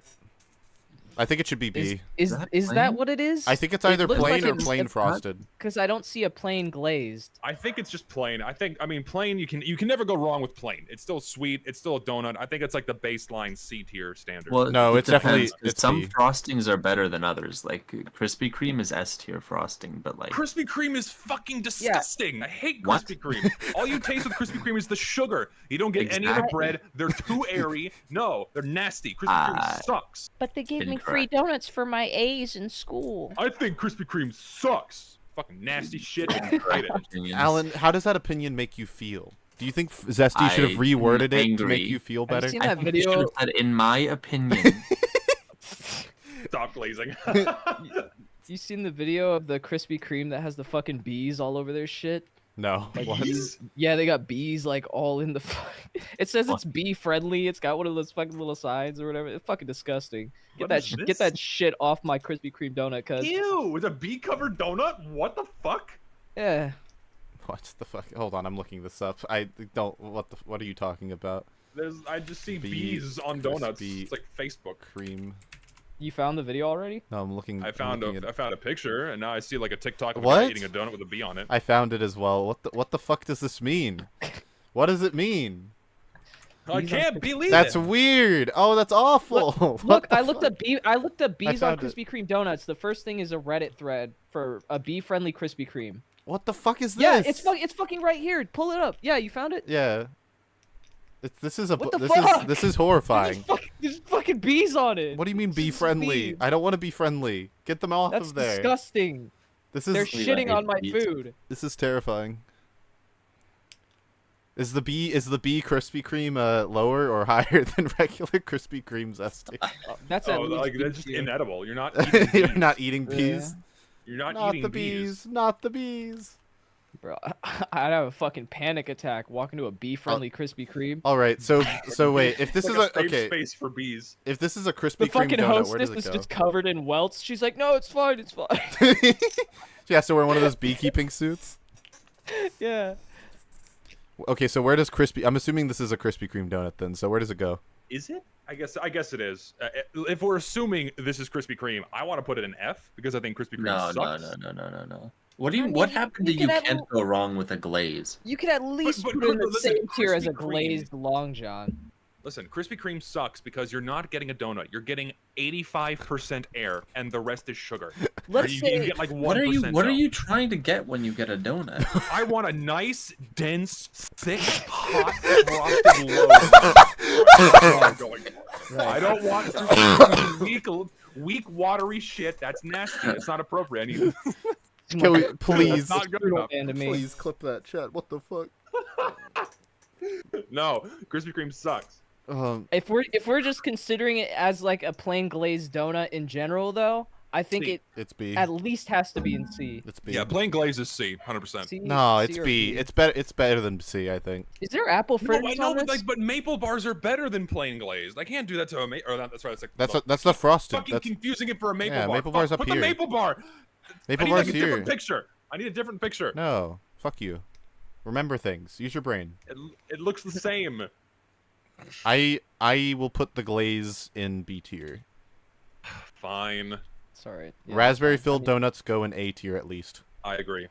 I S tier. Actually, if- triple S. Have you ever had it though, where it's like you're biting down on it and like one of those little seeds get in your fucking teeth, and you're like, oh wow, that's weird. That was hard as fuck. You just had a bad donut. You gotta get the ones with just the jam or the jelly, With not, just not the the jam. without, Yeah, without, but without some the of them have seeds. the natural like jam where it still has the seeds and shit in it. If you do that with your donuts, I will come to your house and I will slash your tires. Don't do that. What? Right. Don't put seeds in donuts. What's wrong with you? I don't want to be healthy. Triple S. Yeah. Is it triple S? Triple Yes. It's at I'm- least I- A. yeah. Triple S. It has raspberry in it. Okay, so I think does this include all jelly filled? I think it's. it does. I think it's a category. I think it's all jelly filled. I don't Okay, like so jelly if filled this that much. includes all jelly filled, because if it does, I love lemon curd, and lemon curd filled Oh, donuts yeah. are amazing. Yeah. So I would say triple S. Is that I- a jelly or a cream though? Like what is? Well, lemon This curd is jelly. more of a Cream jelly. is the, Yeah. is. I don't know if these. I'd go triple S for those. I- To The thing be- is, I don't. honestly, I kind of like cream filled more than jelly. Fuck. Oh, it's hard to decide. You could put it in S and put it over cream filled. Yeah, that's fine. Put an S over cream. Okay, are we moving cream down to A? No, you can leave it in S. Cream stays Okay. in S. Okay. Apple fritters are an S tier, and I will take no Yes. argument. Easy. Yeah, Easy. yeah. easy. Okay, thank you. That They're was good. delicious. Chocolate sprinkles. Mid C. No. I prefer regular glazed over chocolate. I also glazed, do. Honestly. Really? Yes. I also do. I prefer. So in order, I like maple, chocolate, then regular glaze. Interesting. Yeah, I don't know. I've always been a maple long bar kind of guy. From like, you go into 7-Eleven, they got the donuts. You grab one of those, get like one of the coffees for like game yeah. day, going to football or something in the morning. Oh yeah. Someone said cream filled is D tier. I'm gonna kill someone in chat. What the Yeah. fuck? Okay. Listen. You probably like kale and peanuts for dinner. What's wrong with you? Your subjective opinion's fucking stupid. Shit. I feel attacked. I feel like you're a dumbass, actually. Oh, Lucid. The Jonos are slowing down. What's going on? No, am I washed? No, you've alienated your entire audience. Not Cream with my filled donut donuts. with my donut opinions. No. Okay, so I will not place normal chocolate donuts anything above glaze. I'll say Alan, what's B, your thoughts? but not above. The donuts, I like them more than glazed in general. Chocolate? I think it's crazy that the Long John is below regular glazed though, because that's just a glazed Long John, and we love Long Johns here. But does it have stuff in it? No. Well, no, I don't the think glaze that one has doesn't. stuff Yeah, the glaze and the C, Long John in C don't. tier. Yeah. No, does the Long John have the cream in it, or is it just like a normal donut but long? I assume it's just a normal donut but long. If it's a normal donut but long, then it belongs in C because there's no hole. But if it has the cream in it, like a Long John does, just without the chocolate, then that goes up to B. No, yeah, I think it's a regular I feel- donut. Yeah, I'm assuming it's also a regular donut with nothing inside. Yeah. It's just bread. I hate you, Lucid. Oh, okay. I'm not sure why. Cinnamon twists? What is that flaky ass one I don't- next to the twist? Wait, we'll get to it. What about the twists? What are we doing with the twists? I really never get the twists, I honestly. have to be in a rare mood. Yeah. They're not bad. They come in assortments. It's not like I'm not gonna eat it if it's in an assortment, but I'm not picking it. I would put it in D. I'm kind of indifferent. I know they don't deserve D. They're not donuts tier. No, No, yeah, they're better than C. donut. They're C, they're Donuts. bottom of C, I think. Yeah, I think C is good. Do you guys know what this is? Because I also don't. Is that meant to be jelly instead of jam? It Or looks I don't No, know. flaky. no, It's it's really What it's is really that? flaky. It's something else. What is that? Alan, do you know? Is it meant to be a croissant donut? Maybe because they do have like really flaky donuts, but I hate It could when be a shit. croissant donut. I hate when shit gets everywhere. Wait, shit. No, it's not a cake donut. I see cake donuts further in the list here. But Hold on, I'm I don't know adding. what that is. I'm adding a what the fuck tier. Yeah, we don't know what this is. No, it's not a turnover. What is this? I don't know what this is either. That's a bear claw. Oh, it's a shit. bear claw? Oh, that's what it is. It's a really weird looking bear claw. Those are A. Those are Yeah, A. Those are A. I I think agree. that's the first A. Yeah. There's a lot of variety, but it's never like insane. Yeah, it's bear pretty claws are great. great. Donut holes. Donut holes. A, you can't go wrong with just normal donut holes, man. They're great. Bite-sized, fucking delicious. Easy for Any snacking. flavor. I think they're easy A as well. snacking. Yeah, A. Top of A probably. Yeah. Frittered donuts, I think. Oh, they're S. Easy S. Yeah, I also want to put. I want to They're put them in fucking triple hard. S. Those are fucking hard. No, they're Those dense, are- and the frosting has a You little bit like- of you like a snap and dense crisp ass to them, donut, so I and they're get that. dense and they're cakey, and they have like the hint of oiliness to them still. Are you wet? What the Fuck, fuck they're was good. that? Why did you say cakey like I like that? the airy bite of a Krispy Kreme and maybe a little side of B. See, I think you guys are on Like, two I different wanna standards feel- for objective. I want to good. feel what I'm eating. Like I want to have like I want to like feel what I'm biting into. Like when I bite into a Krispy Kreme, it's like I just instant depression because I'm like I wanna biting into it. Instant Yeah, depression. I know the exact feeling you're talking about because they are very airy. Like you can just squish it with your hand. Yeah, no good. I think these are easy S. I think Alan's just really sad, frankly. Alan, what do you think about this? I think these are pretty good. I like that frosting. It looks pretty good. I don't think they're bad. They're easily A and above. I think that I'd put them I in want A. to say bottom. I want A, top of A or bottom of S for me. I'm fine. with that. I'm fine with S, bottom of S. Okay. I don't know what these What are. about the chocolate ones? I know What what- about the chocolate ones? What? The chocolate twists? Why are we? No, Why are we so we did the Oh, fritter the one. So let's chocolate- go yeah, to the the- chocolate one now. Those are fucking dog shit. I don't like those. I agree. I think they're not good. I think And- they're like top of D or bottom of C. Every time What? those It's fucking the same donut thing as shops. chocolate. Yeah, it's ass. Every time It those tastes fucking weird. those shops that try to do the gourmet donuts, they throw a bunch of disgusting shit on a chocolate-based donut, and it's like it tastes terrible. I think it's like bottom of A. There's something about the way they cook the chocolate dough with the fritter type donuts that it just tastes burnt, and I don't like the burnt taste with them. Like, if Not I'm a gonna go for fan. a chocolate donut, I'd rather just have like the normal chocolate glazed and not these. I would put them in D tier, honestly. Technicals and Zesty will That is objectively rough. make out. What? Ace, you're crazy. we You're crazy, chat. I think We agree, subjectively they're already making out. I would put it D. It looks like you've been outvoted, Alan. I don't have a strong opinion on these. No, actually, no. I can't do D. Okay. Let's do C because D is for donuts and the donuts suck. Let's just put it in bottom of C. Yeah. D is for. Just because Hostess is there, I would put it on the same level as Hostess Donuts. That is a cruller, I think. Yeah. And a cruller. Yeah, and those are at Those least F suck. tier. Those suck dick. I- What are yeah. you talking about, Alan? Yeah, those Ooh. are a bit more airy and Those flaky. look Mexican. If I'm remembering correctly, I like them. What does that mean? I don't know. It's a descriptor. So if you want something that's not like a super punch of sugary like frosting in your mouth, a cruller. Crullers are the best with coffee, in my opinion. Well, So Alan if you're having doesn't agree with coffee, that. this is the best coffee donut. I don't drink coffee. Well, Alan hates coffee. yeah, there's coffee cake, and then I think donut holes are kind of nice while you have coffee, so you don't have to keep fucking putting down the donut. You can just kind of grab a donut hole. Someone's, I can't believe like people are upset about the Mexican sweetbreads. How dare you? Someone said that they're I'm subjectively sa- Mexican. I don't. Yeah, it reminds me of the Mexican like sweetbread and shit. I don't know. Yeah, they're called conchas. I They're really good. I love also conchas. do not have a strong opinion here. I caramba type donuts. What the fuck? I would be turning over in my grave if I saw someone putting a cruller in anything below B tier on a tier list. So I would put a cruller in B tier. I could agree. They're Big just B tier. better. They're a really good plain, not super sweet donut that's good for coffee. Chocolate twists, I think. Good middleman. I've never had those. I don't think I have tried those. Because I usually don't get twists in general. Okay, I'm putting them in what the fuck, because I've also not tried them. What about you, Alan? I've never seen a chocolate twist. Okay. Japanese donuts go in F tier, unfortunately. Never What? had that because Those you aren't know. like those. that? Those are not F tier. Alan. Japanese. Alan. They're better than donuts. What are those pull-aparts? No. No, it's like little. Just eat the It's ring? called Honda What is something. what is a Japanese donut? Like what Yeah. sets it apart from American donuts? Okay, so you know how like Zesty, you know how like the Krispy Kreme is like airy and you like bite into it and there's just like nothing there. So imagine you Like had little balls. imagine you had that, but like they were like you split the airiness in between like a bunch of different balls. And They look weird. it tastes like plastic. I hate it.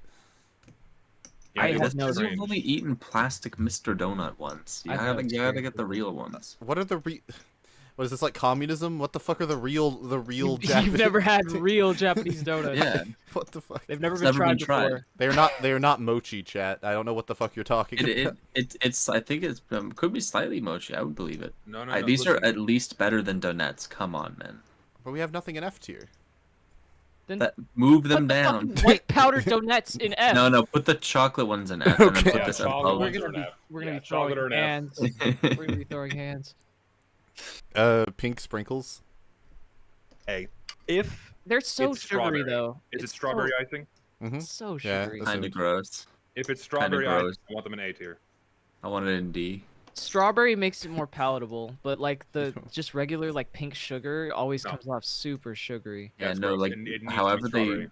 the fake flavoring they use for that icing is just makes it D tier. I don't know what's wrong with me, but I love fake fruit flavor. I love fake banana. I love fake cherry. I love fake strawberry. I don't know what part of my twisted, fucked Yeah. up mind makes me like fake fruit flavor. Something I was dropped in my head as a kid. I don't know what happened, but it just tastes really good. I like it. Well, I'd like to let you know, Zesty, I'm overruling you. I think these are also garbage. These go in D. Oh, fine. Fake fruit enjoyer. What can we get? Can we at least put them in C? Next to twists and the shit fucking donut that I said should be lower. Yeah, sure. I don't know what I assume these are just powdered donuts that aren't donuts. Yeah, Yeah, but like those are a better normal version. powdered donuts, and These those are are like B C. tier. Those are better, yeah. But how Sure. much better? I would put if we're putting the twisty Mexican donut in B, I could put white powder there. It's not a Mexican donut. Twisty Mexican donut. I hear mariachi music when I look at it. So I think it's different. Not a concha. Conchas are not fried. Your Mexican music. Your mariachi music. Where are we putting the powdered donuts? I forgot. I could go B. I could go B. I could see this happening. Okay. Cool. This is our donut tier list, chat. We've done it. I'm glad to hear it. I can't get over mariachi donuts. That's shit. I am. Bro is xenophobic toward donuts. We're sending all the twists back across the border. We're sending all these twists back across the border. Gonna be very, very No tall more wall to twists in keep these America. mariachi donuts out of here. A full ban on twists. Full ban. Full ban on twist. We need more long johns and custard. I just love being filled up. I love the cream. I don't know what to tell you. Oh shit. Speaking of the cream, have you guys seen that there are these basketball jerseys that Minnesota wears that have Cream City written on them? I will be right back. No, I've not seen that. It's kind of fucking hilarious, right?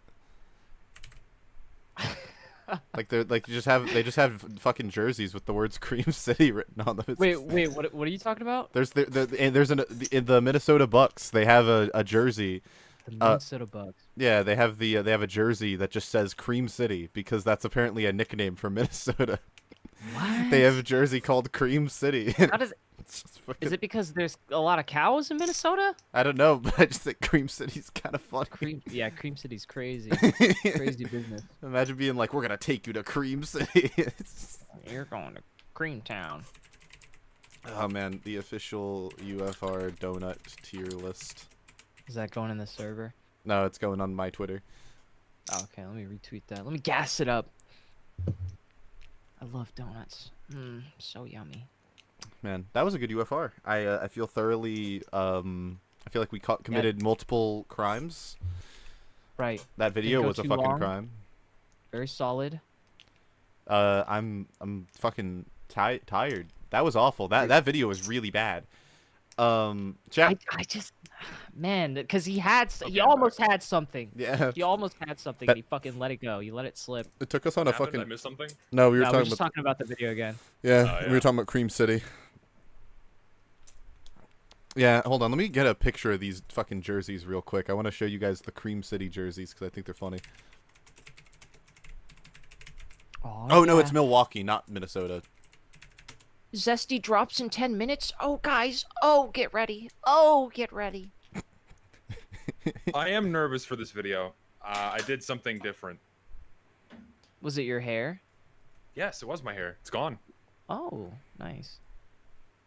Chat, I want your thoughts, everybody, on the on Cream City. Okay, I know this is random as fuck. I'm just curious. What is it? I really like the actual style. I just think it's hilarious to have Cream City on the fucking jersey. You know? The font is crazy too, because the start of that is not readable at all. Yeah, it looks reads like from Kaneem. from a distance it looks like Kaneem. Yeah. Yeah, they wore this in official NBA games. Can you believe this? Sponsored by Motor Harley Davidson Cycles. Yeah, it's pretty crazy. Oh yeah. Anyway, I know this is random as fuck. Zesty, I hope your video does well. Same We will see. How long is it? 14 minutes. Do you wanna watch it on UFR? I would like to, but that's up to you. It's your show. Technicals, do you have an extra like 40 minutes? Yeah, let me just go check on because I'm babysitting as well. Let me go check on it real quick. I'll be right back. Nice.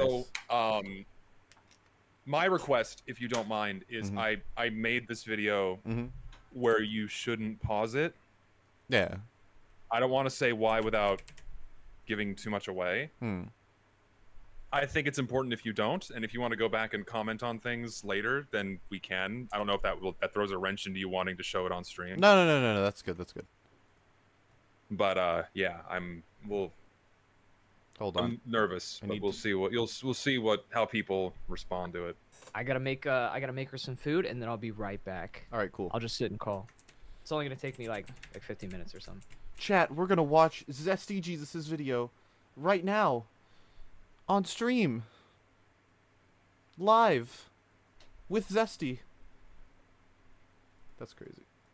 I hope you guys are excited. This is gonna be cool. This is a first, I think, because we watched your bots video when it came out, but that was on my like personal stream. That wasn't on UFR.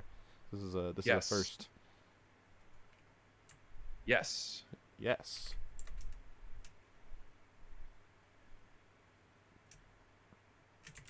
How the fuck? Wait, what the fuck? I'm confused. I'm confused. Oh shit. Oh fuck. Lucid, I'm curious if this happens to you. Like, whenever you put out a video, or if you set a video to premiere, does like your subscriber count go down because like YouTube is kicking off dead accounts? I think that's what it does. Yes, it does do that. I know that for a fact. Strange. Yeah. So there you go. It's also people are reminded that your channel exists who have already subscribed, and sometimes that makes people like unsubscribe because they're like, oh, that is a thing. Yeah. That is true. I choose to believe that everyone who unsubscribes from my channel is a subscriber from when I did calligraphy videos. I assume that people unsubscribe from me for a myriad of reasons. I don't know. Like, maybe people expect only like bot related stuff now, or maybe people like don't like me because of drama. I don't know, but make sure to unsubscribe from Zesty Jesus. He hates all of you. Told me. I hate it, listen. I hate it. Every single one of you is the most undeserving individual online. I built a great wall around my channel. Wow, I built a great wall around my channel. Help me, God. Zesty, I regret to inform you that I have to hate this video because apparently I don't hate on you enough. Oh, all right, so that's fine. The people want me to disagree with you constantly. I've heard. All right, you're fine. I've heard you, so I'm just gonna tell you this thumbnail that you definitely made because I know that you made it. This thumbnail looks awful. I hate it. Like, why? I can't tell what's like legitimately Zesty. I can't tell what's team the spy is on. Like, what the fuck? That's like the main. Like, you talk about team recognition, and you're telling me I can't tell what team the guy's on in your thumbnail? Are you serious? Bro. Yeah, I mean, listen, it's meant to sow doubt and confusion, and I'm sorry that I confused you. I'm sorry that it made you feel that way. And because you feel that way, therefore my video is bad. Yeah, no, I really should have rephrased that. I'm sorry. Your video is not bad. It's just that I feel like, you know, it doesn't... what matters is how you feel. Yeah, it didn't really resonate with me. You know, it doesn't really... it doesn't scratch my itch, you know, it doesn't chuckle my fuckle or whatever the fuck the saying is. It doesn't I just don't feel like it, okay? It doesn't John T, it's a joke. Relax. We're joking around. You made the thumbnail. It's a really good one. It's probably one of your best ones you've done for me. I love it a lot. But John T, I have to hate you by proxy. Sorry. Yeah, so you know, Lucid now has to hate you by proxy, yes. The background looks like in Persona 4 when you go into the TV. Someone in chat will understand that reference, but it looks like that. This video is objectively bad because the spy isn't green. No, but I think this is a green spy from the green team, and honestly, I can't really tell, and that's really what I'm trying to like. That's really what I'm trying to figure out. Yeah, there's really a distinctive lack of team recognition on this fucking thumbnail. That's the point. No, it works. It does. It's a good thumbnail. Zesty, I find it interesting that people have an issue with us agreeing on things because we have like similar values, and you know that might lead to us agreeing on things. And I mean, they also don't acknowledge when we disagree. Well, that's also true. Like I was talking to Purple Colonel like, once again. Keeps coming up in this fucking UFR. I was talking to him about like I don't just like piggyback off everything you believe. Sometimes we disagree, and like with the MF Doom cosmetic or with playtime not mattering, for instance. But sometimes we have different reasons that end up coming to the same conclusion. I'll admit, like I don't. It's not that I don't care, but I'm not invested in TF2's history, and TF2 being maintained from a preservationist perspective, because not because I don't care, but because that's not something I'm knowledgeable enough about to really take a strong stance on. I believe it probably should be preserved, but I'm not going to die on that hill because I don't have the myriad of arguments or references that you do. But we often agree on the state of TF2 because I'm looking at it from like a game design perspective. From the perspective of like wanting the game to be the best that it can be from a game design perspective. And that leads us to come to the same conclusion often, but just for different reasons. Yes. Sorry, I'm nervous. I'm nervous. I'm kind of like I apologize if I'm not like I don't. Every time I fucking do this, every time I post a video, I get nervous. I don't know why. No, I understand it. I also every time I get nervous when I post a video. Yeah.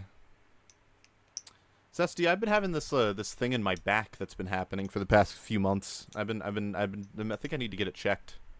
Thing in your back? Yeah, in the top left of my back, like where my where that little like bone that pokes out is in the top left or in the top right. Your shoulder blade? Yeah, that's it. Thank you. The deltoid. It's the deltoid. Where the deltoid is. There's like a tingling that's been there for the past like 3 months, and it hasn't gotten worse. It's just kind of there, and I don't know what it is. Do you exercise much? Like, do you do any kind of like strength training or anything like that? I mean, maybe it's because I haven't been exercising as much as I should. I just got my bike fixed, which it's been broken since before I became a YouTuber. If that puts anything in perspective. Yeah. So I just got my bike fixed, but I don't know. I'm just hoping it's not like cancer. That'd be kind of unfortunate. No. It's a nerve thing. It's very common. It can come from either too much exercise or not enough exercise. Not enough stretching, poor posture, which can lead to bad circulation, which can fuck up your nerve endings in certain parts of your body. Could depend on your chair, where your pressure points are on your chair, the pressure points on you when you sleep. It's nothing serious. Like, so long as it's not getting worse or like it's not spreading or like going numb, then you're fine. I mean, ultimately, it's probably in something that you're doing on a daily basis that's putting pressure on that area, causing it for it to get tingly. I think it's probably extended doing extended YouTube stuff, if I had to guess. Yeah, so sitting down in the same position for a long time can cause a myriad of problems. So getting up, doing stretches, some light calisthenics every now and again is good for your back. Things like that. Also, just having a good ergonomic chair and things like that really help you out in the long run, especially if you spend a lot of hours at a desk like I do. But yeah, also a massage could help. Go get a back massage. It could just be tight muscles from your posture. That could also be another reason. Yeah, but it's been there for months, and I have massaged that area. I know how to massage pretty well. It's just been there, And it's not like I said, it's not getting worse. It's been the same, and it only shows up when I sit in a chair or when I lean forward for a long period of time. It's definitely posture related. Yeah, it's definitely having to do with you sitting for long periods of time. Yeah, that's probably correct. I appreciate the reassurance though, because whenever anything is wrong with your body, there's always the chance that it's like cancer, and I really don't want to. Want to die. I'm No, yeah, never use Google as a means to diagnose. Like it's not. It's never real. But no, it's nothing serious. I assure you that. Nice. Please stop talking about bad posture. My back is starting to hurt. Well, how about you stretch? You stretch? Have you considered stretching, T-Brick? Yeah, stretching in general is really good for you. It improves your circulation. It helps you sleep. It keeps you limber. Facts. Highly recommend.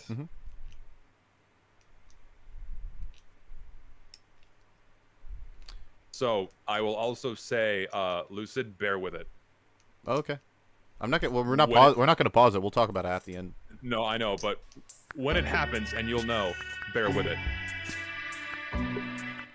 It's nothing bad. Don't worry. It's nothing bad. Like, I'm not gonna flash the N-word on stream or something like that. You're bear with it. Fucking triumph. I don't know when it happens. Fucking Triumph of the Will starts playing, and I'm like, "What, Zesty, no!" Shit. Zesty, no, don't do it. Zesty stretches for Lucid. That's crazy. That is wild. That is one of the better gay jokes that's been made in chat. I give that one thumbs up. I give that one. I don't like that at all. It's horrible. That's at least somewhat clever. Okay. Stretchy Jesus. Stretchy Jesus. Jesus Christ. Zesty, you're aware there are a myriad of different countdowns you can use for these premieres, right? There are? I think I knew that. Yeah, there's 20. Oh wow. Okay. Yeah. I'll experiment the next time and upload or use a different one. Yeah. There's I changed the only time I've changed it was for the funk video because there's a funky countdown, so I changed it for that. Funky. Oh, okay. It was pretty neat. Man, I love YouTube premieres. I do too. I love waiting. Yeah, I love sitting here. Man, that is a motif and a half. I love waiting. I love waiting so much.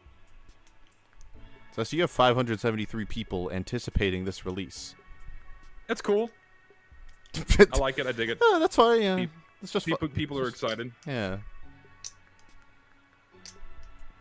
You've got one of the most dedicated fan bases I think I've ever seen a YouTuber have, especially at your size.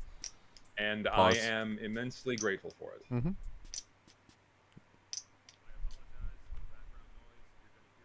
Fuzziness or static in this recording. It's 105 degrees outside right now, and I gotta keep my AC running, otherwise I'm just gonna melt into the floor. Today I figured I'd sit down and quickly whip up a little filler video to tide everyone over as I work on my next main channel project. I made a video covering Team Recognition in Team Fortress 2. I never thought that I could make a video about this and then have that topic even come close to something that resembles a point of contention.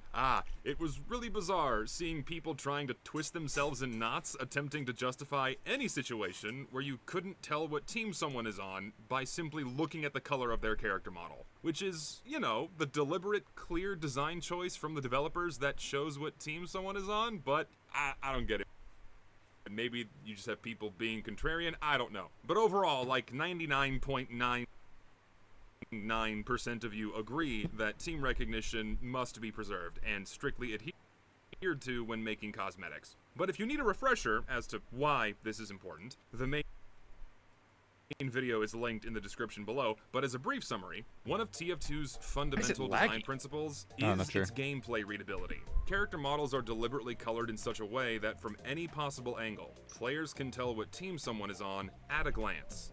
Instantly. Colors are placed in such a way that players' eyes are trained to seek out expected default colors that facilitate team recognition. When it comes to paint regions on cosmetics, smaller, conservative paint regions preserve team recognition because they're not occluding the primary colors. But when paint regions get too big, they can cause problems. Lest I remind everyone of certain cosmetics, either with egregious paint regions or an overall lack of primary team color, that can very easily do this. For obvious reasons, this is a bad thing. If you can't tell what team someone is on, or get fooled as to what team someone is on, that gives players an unfair advantage. Man, it's almost like we have an entire class designed around that very principle. Speaking of which, this past summer, we received yet another cosmetic that hurts team recognition.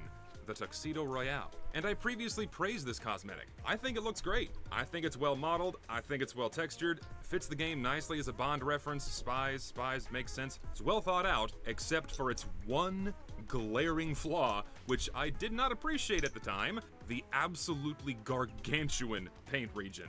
My god. With the Spy, his entire body is team colored, either with a muted red or a muted blue. These are the main colors and color placements that players' eyeballs are trained to expect. If players are allowed to change nearly 40% of that expected color to something else from the front, arguably the most important angle in TF2, gee, it's almost as if though I made an entire video as to why this is a bad idea. Yes, I measured the pixels. It's almost 40%, and about 30% from the sides. From the back, obviously, yes, this cosmetic won't cause issues, but that doesn't matter. If at any angle you can't tell what team someone is on, this is objectively a bad thing. There it is. I'm also fairly certain that the Tuxedo Royale officially has the largest paint region in TF2. More so than the Water Waders, that's for sure, because I checked. The Beat Man might come close to this or slightly exceed it, but thank God that one's Halloween restricted. And while this cosmetic does desaturate paint colors in a rather pleasing way, it solves one problem, but creates another. The expected offender, that is color similar to slate, which would turn a red Spy blue, is now almost gray on this cosmetic. Fantastic, no issues here. But on a blue Spy, Manco Orange or Dark Salmon Injustice nearly match a red Spy's default body colors. When a player is presented with a default blue jacket and a nearly default red shirt and legs, in that split second where it matters, which part is painted? Which part is not?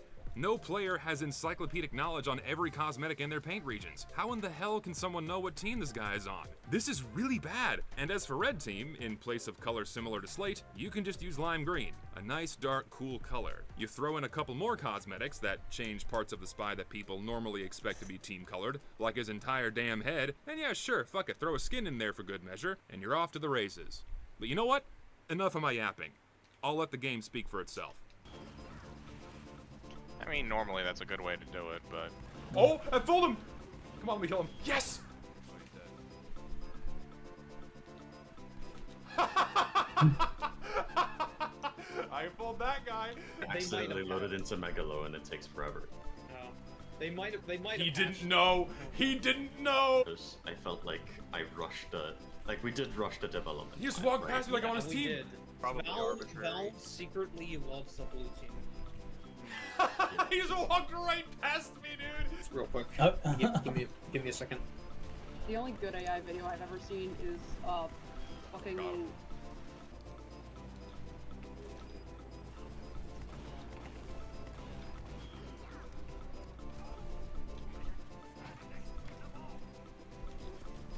I'm back yet again. Nice. You came for the fun part of the video. What the fuck is wrong with you? Yeah, no, see the Did he Did he not know? I feel like I need to emphasize that I'm really bad at Spy. He's easily my worst class. And even someone as horrible at Spy as I am could easily fool people when I shouldn't be. Were I more skilled at Spy, I could have definitely capitalized off of these brief moments of confusion and caused some real damage. But even with my incompetence as the Frenchman, I had people bump into me. I tricked medics into trying to heal me and got them killed. I fooled people on my own team quite a bit. I could just stand still and no one would notice me. It's an oddly familiar sight, isn't it? And I did all of this without disguising once. It did take some trial and error, mainly because I had to position myself so that my back wasn't to the enemy team, but that doesn't matter. The frequency at which you can fool someone like this does not matter. It should never happen in TF2. There should be no moment in this game where there is a sliver of a doubt as to what team someone is on when you're looking at their player model, for new players or veteran players. Period. In my opinion, this cosmetic doesn't even need a paint region. It looks fine without it. So why do this? And I strongly believe that this paint region, among those with other cosmetics, should be changed so they don't hurt gameplay. But of course, Valve won't change these cosmetics because people have already spent money on them. This was confirmed by the creator of the Water Waders, that pyro cosmetic, who reached out to Valve about the paint region, and they said, nah, that's kind of fucked up. It's really sad to see that even Valve doesn't give a shit about preserving the fucking gameplay. It's really bad. Sure, these are isolated incidents, but it shouldn't be happening at all. It really is fucked up. A retort that I can already see coming is, well, a spy is always cloaked or disguised, so it doesn't matter what color he is. He's always meant to confuse people, which obviously isn't true. A spy isn't always cloaked or disguised. When he isn't, you should be able to tell what team he's on. That's the point of a disguise. It defeats the purpose and the downsides of his disguises, diminishing the risks a spy has to take in order to engage other players, creating unfair advantages, and ultimately mucking up the gameplay. The other main counter-argument that I know I'll see, because I saw this in the comment section of my team recognition video, oh, well, you spy check anyways, so just spy check everyone, which twists spy checking to make it seem as if though shooting everyone that looks like they're on your team is something you normally do, which you don't. No player does this. The paranoia caused by a spy's presence causing you to spend time shooting everyone that looks like a teammate is a bad thing, because you're wasting your time looking for the spy instead of engaging the other team. If someone looks like they're on your team and they aren't playing spy, they're acting like the class they're playing as, shooting their weapons, moving at their speed. If someone looks like they're on your team and they are playing spy, I don't know about you, but when I see an undisguised spy that looks like he's on my team, I'm even less suspicious, because I feel bad for the guy. I know he's about to get fucked up because he's out in the open, not that he's about to fuck me up, which is probably why I was able to get away with what I did. And before I go, I've seen some awful takes about this cosmetic. Apparently, if you can't see this as a red spy, you simply lack the awareness to play the game. Of course, on a neutral background, given all the time in the world to analyze a still image, yes, someone can tell this is a red spy, especially when they're told it's a red spy. But in the visual context of TF2, when you're actually playing the game, in the fractions of a second when someone appears on your screen amongst all of the other visual noise, and you're processing if they're friend from foe, very obviously, this cosmetic will confuse people. Consider this video as valid criticism. According to this guy, I can't. According to this guy, every player either has beer goggles or is legally blind, because in his mind, in his eyes, players are supposed to average colors together into big blurry blobs. I can't.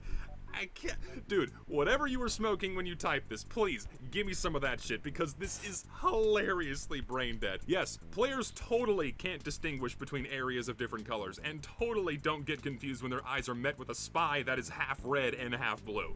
Clearly they blur all of these colors together. And apparently, if you're not seeing the game this way, if you're not seeing the game and this spy as a big blurry blob, you can't read or drive. Which is funny, because if everything was blurry like this, you shouldn't be driving. Get your eyes checked. God. It's such a shame that item creation from the workshop and item selections from Valve have become so far removed from any sort of standards, and people are so nonchalant as to actually think like this. It's to the point where they actually hurt gameplay. As time goes on, it's only gonna get worse.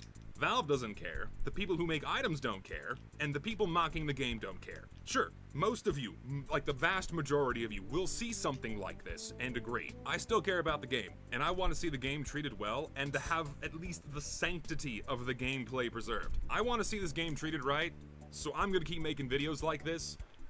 I can't get over this fucking, I can't get, like, do you see books like this? Is this how you read? Like, he even contradicts himself by saying, oh yeah, I can read words, I can tell these colors apart, but when you look at the spine, you can't. Oh, fuck me, man. It's just too good. That's like the only reason why I made this video, is because it's just so easy to knock this shit down. Ah!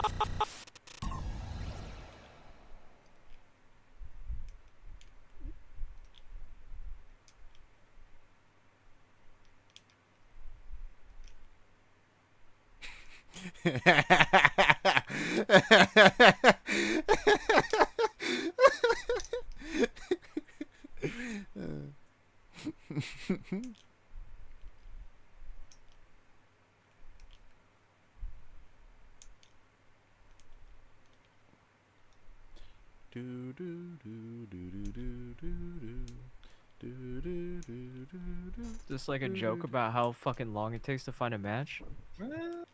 Could be. It's a preview for a future video. Oh. Because there was an update that did this to the game, and Zesty wants to talk about it.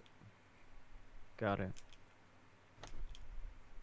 I queued for CTF well, by the way, and never got into a game. That's good. In the actual video, would you have like the end card over this? Like the subscribe or whatever. What do you mean? Like the like. Oh well, the instead of this, yeah, no, the real video would have ended there with that last part. But now I was saying, like, when it releases, will that be put over this part, or are you just leaving it blank? What do you mean? Like the end card. I don't think I know what you mean. Oh. He's talking about the end card, like click on the next video. Yeah, like the thing that shows like your profile and like another video that you could watch. Oh, would I put it over this? I don't know. I guess not. Like if you would have done it, you would have done it. It's not like a. Yeah, it's not a criticism. It was just a thought. Nah.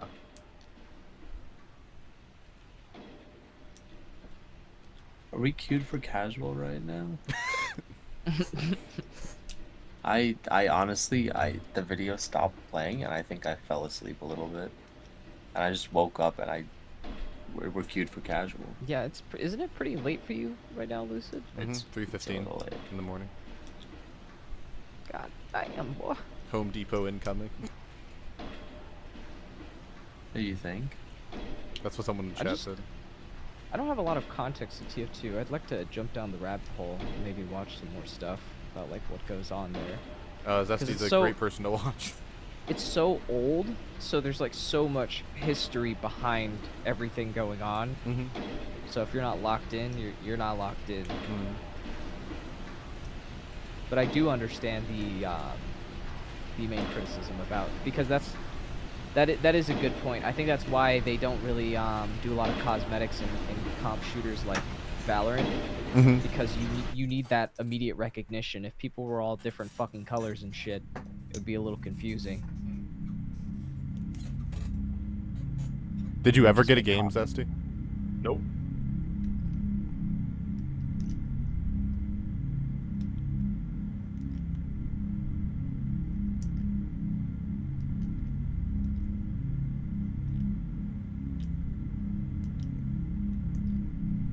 Yeah, FNAF jump scare, chat. Could you imagine?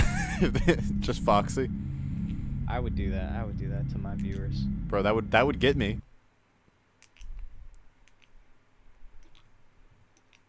That was good shit, Zesty. And now I gotta get busy. Yeah. I look forward to that video. It's gonna be a good one. I enjoyed the the reason why I really like that that video that you just made. There's me. Someone, oh shit, it's Technicals. It's Technicals. That's me. But no, so The reason why I really like that video, Zesty, is I think someone pointed out in the chat that the video itself is a disguise. You put on your thinking caps.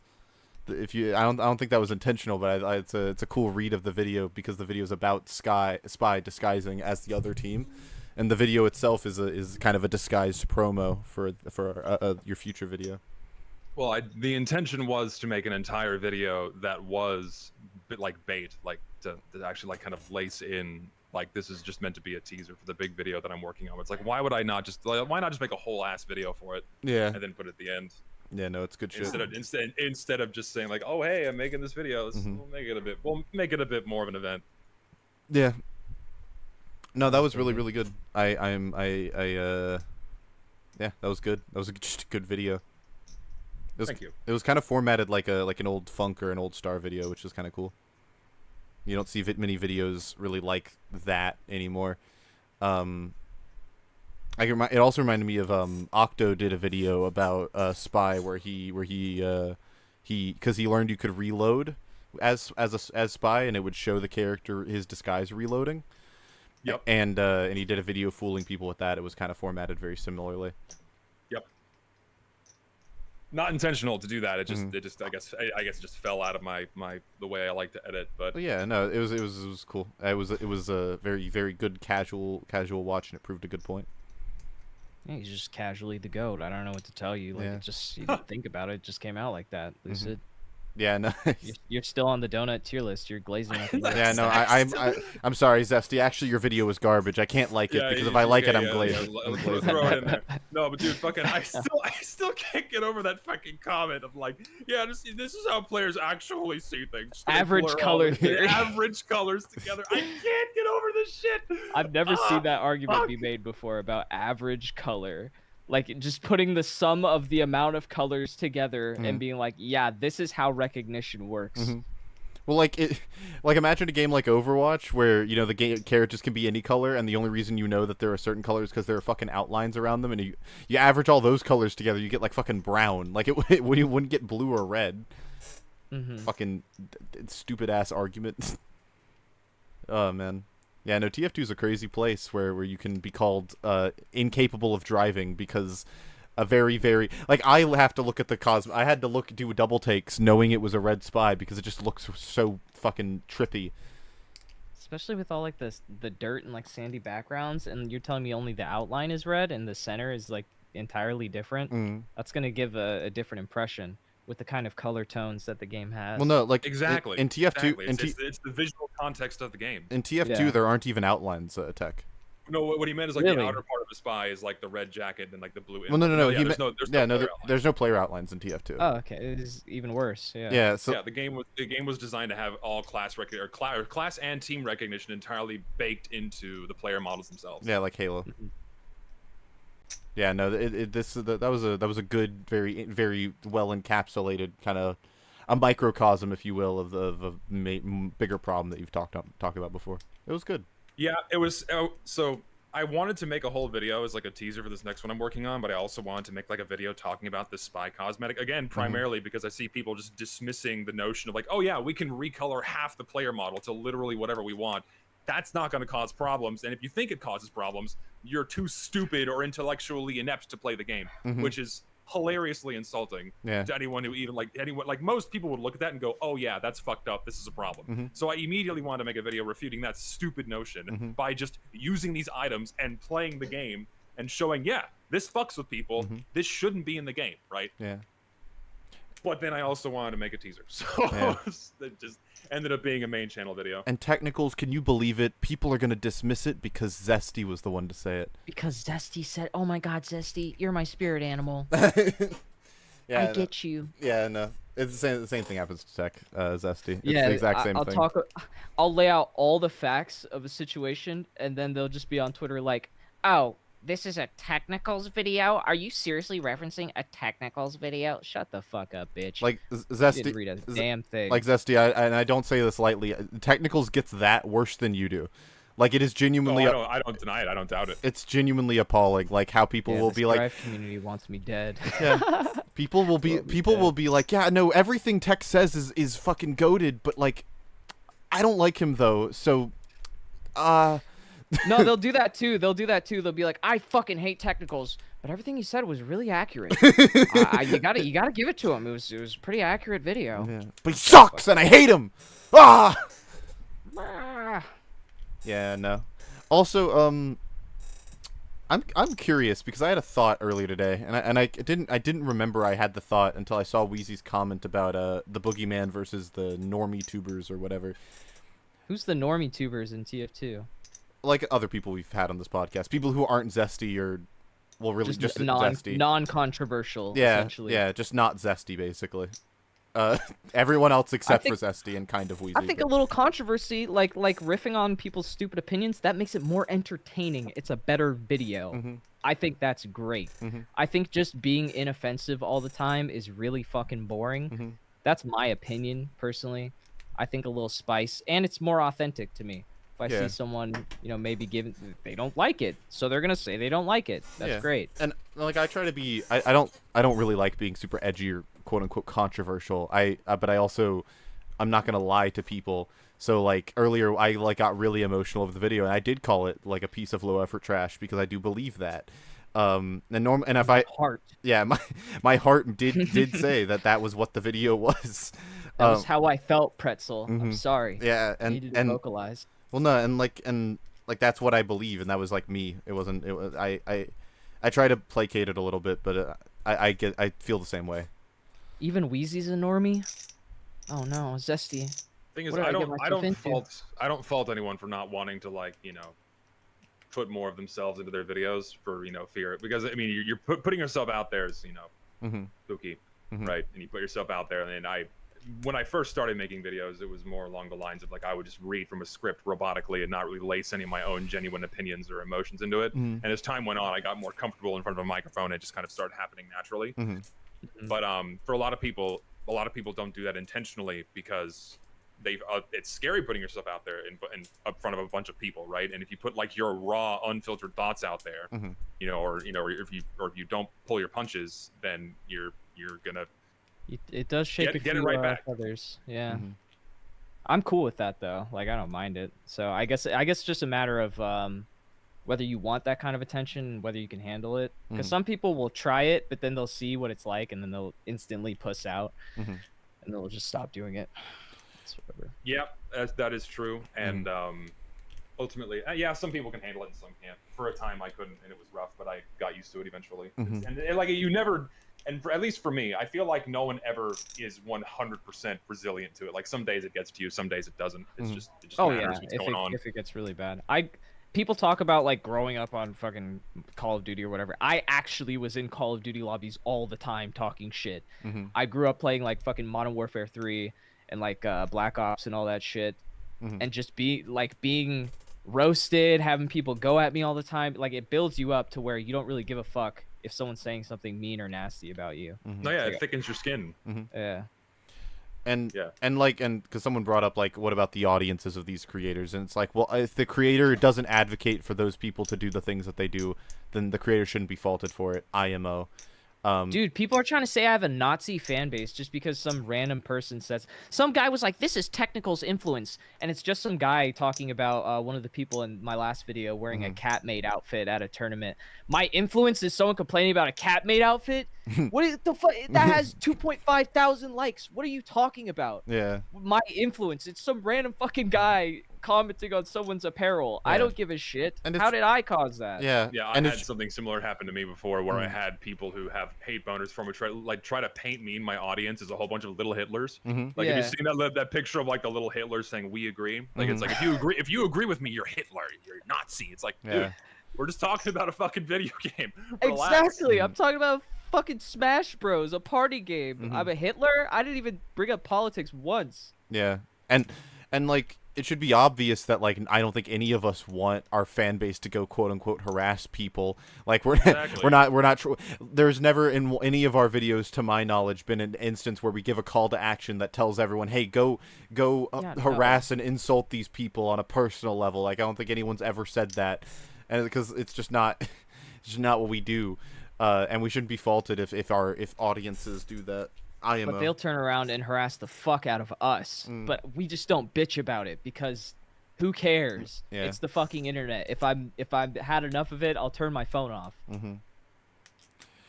Yeah. I think this is unrelated. Zesty and Wheezy's in chat. I had a thought earlier today, and I wanted you guys. Wheezy's grifting in chat right now. Yeah, he's grifting right now. I want your guys' thoughts. Zesty, do you think there has been less content about TF2 in the past year than there was in the previous year? Like on YouTube? I think it's the opposite. I think there's been a lot more. Wheezy said he'd come on. Hold on. I'll. If you want to drag. But I also don't keep my finger on the pulse of TF2 YouTube that much. But at least from what I'm getting via osmosis, it seems like there's a lot more. Hold on, I'm gonna get Wheezy in here real quick. Despite him, Wheezy says he doesn't want to be on UFR anymore, and then constantly joins UFR because he's a fucking hypocrite. No, I know, dude. I keep saying, yeah, I wanna wean off UFR a bit, and then I'm like, you say something and I get passionate. I actually think you're wrong, Zesty. I do think there is less content, or I don't know. Let me put it this way: I think there's been more community engagement and more. Like, there's been a higher velocity of conversations happening. But in terms of manifesting in videos, I don't think the amount is that high. I think... Oh, sorry. No, go ahead. No, you go first, because I have a hot take that I'm going to deliver in a second. I mean, this is something we can find out very easily. We can just look at all the videos that have been made over the past X amount of years. They're all on YouTube. Someone can just tally up the numbers and give us an actual answer. But perhaps I think... I'm noticing more videos. We don't know if this is true because we can just do the math. But I'm seeing more videos that are surface level and just talking about like the new content or just nothing really kind of like, not cerebral, but nothing really in depth. I'm seeing a lot more surface level content from people or kind of, or more like, weapon reviews or like or Fortnite content. Like, I don't know. I feel like that was more like when I would look at people like Fish or the What, or like, people who would make weapon reviews, it feels like in prior years they were more active, more frequent. We also had the added angle of COVID kind of putting everyone inside for a few years, and like now that we've left that era, there is definitely less content being made because all the kids that were at home, or all the young college kids that were at home all the time, had all the spare time in their bedrooms to make videos, are now back out in the real world. So I think that's also a side effect of it. For smaller creators, sure, but you got to remember that for a lot of us, this is actually our job. So during COVID or not, like, we still have all the free time in the world. Oh no, yeah. And my point is, like, I'm not saying like the bigger creators are making less videos. I don't think they are. I'm noticing a lot. I'm noticing more video. I've been noticing more videos from smaller guys. Okay, like, sure. Not big channels. Like you have the bigger channels that have kind of been always in the background. And personally, I've slowed down simply because of I've changed how I do videos. Now I pour a lot more time into a big video rather than releasing stuff on a more regular basis. So things like that happen with people. I don't know. Yeah, I've noticed that too. Actually, in that respect, in terms of like the total quantity of videos, like my perception was you were taking like the top 50 biggest YouTubers and then saying what is the content output. If you go down to like the top 200 or 300, I think there has been a lot more content. I've seen a lot more people coming up than in the 2020 years, let's say. Yeah, for sure. I think because and also like now, since the game is going to be more accessible because you can play it, I think we're going to start seeing more and more content coming out for it. I hope so. I'm sorry. Go ahead. I was just gonna say I was more referring to from the upper echelon of the TF2 YouTube space as someone who's like very much a fan of that sphere of people. I feel like there has been a from weirdly enough from around the time we started UFR, there was from that point onward, that period has had many, especially if we discount all of the fixed TF2 videos, which I know is a little bit unfair, but in terms of videos about TF2 in a direct way, I feel like there's been a massive drop off in videos, and the videos that are coming out are very long and relatively higher effort. I think that from the higher tier, like higher subscriber channels in the TF2 space, I feel like more of them have begun to put more effort or put more time into their videos, and they're not as comfortable with just releasing what we would call slop as maybe they used to be. I don't think so. You don't think that's I think true? that's wrong. Well, when I think about large creators, I think of like what's really been the the great change. Uncle Dane uploaded twice in a week, right? That was like the holy shit, people are coming back. Just the reality of TF2 YouTubers is that they just don't fucking upload much. Right? Like if you look at all the top 10 biggest channels, like they don't upload. It's like Lazy Purple's been gone for like 2 years. Fucking Soundsmith does something cool like once every 2 months.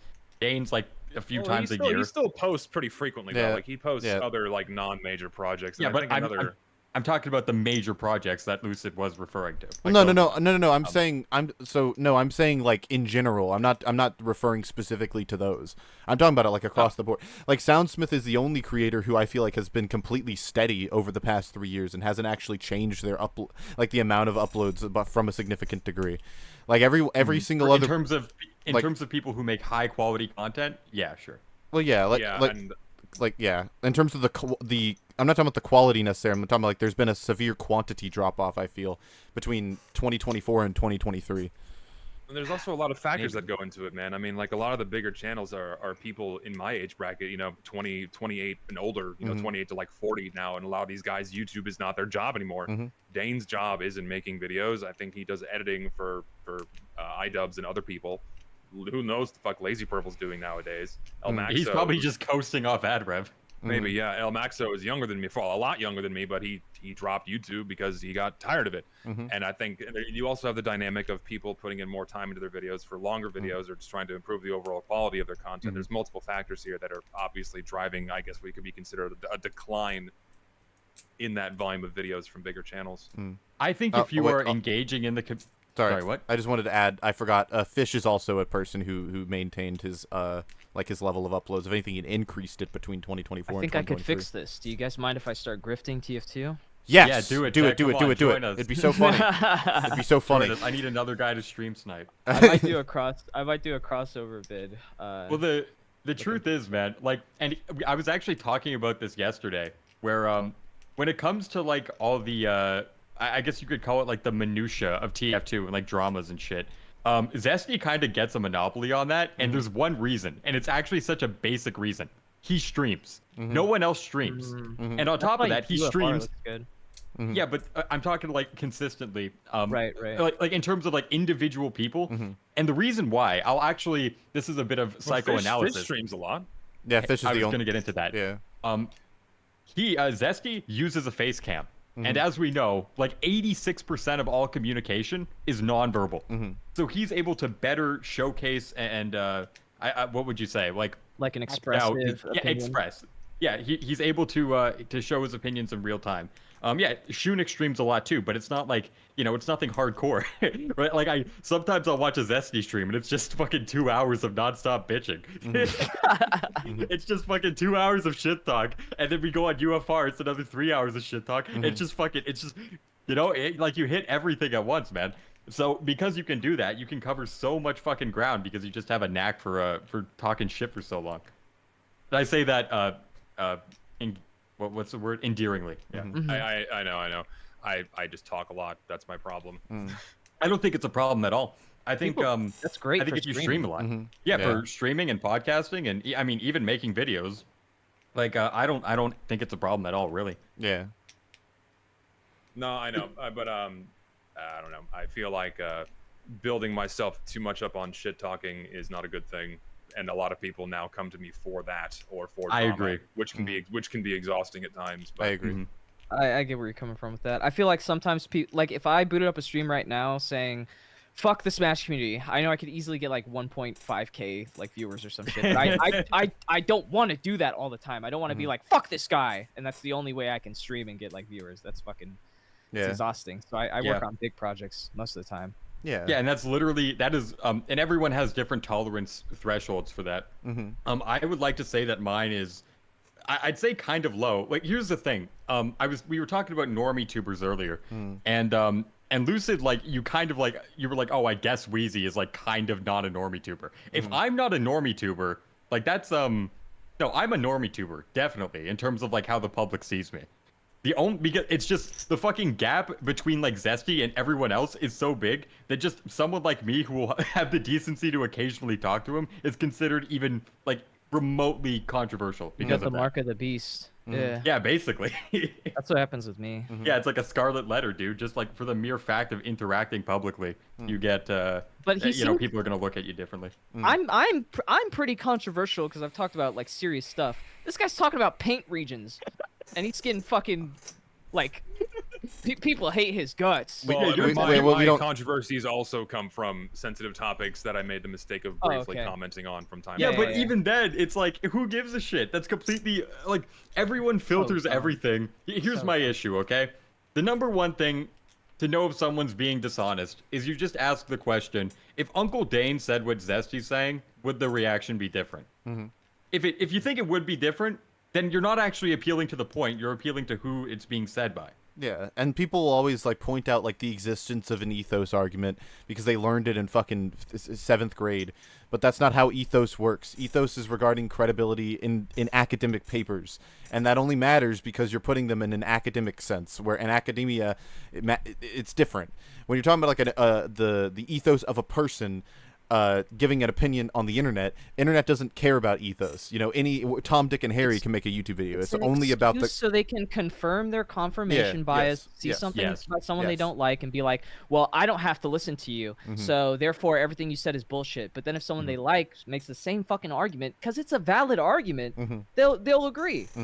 They just don't want the perception of supporting someone that they don't like, so they create these fucking mental gymnastics. The truth is, I kind of get it for you, Tech, because if you're someone who's like been a fan of Nairo for 5 years, and then you have this guy telling the entire community basically that actually you're all fucking retarded, he actually was a pedophile, he banged a 15-year-old, like, bro, just like stop supporting him, then that reflects badly on everyone who said actually this guy should be welcomed back in. And it's easier for them to stomach the idea that this guy is just a bad boogeyman than admitting that, oh shit, my actions, inadvertently or not, led to a sexual predator being back allowed into the community. Well, it's all because confronting that is too difficult for them. They push the narrative that everyone thinks smashers are pedophiles and stuff because we're the ones that got rid of them. Oh, are you? Oh, you're the one that got rid of like every single like bad actor ever.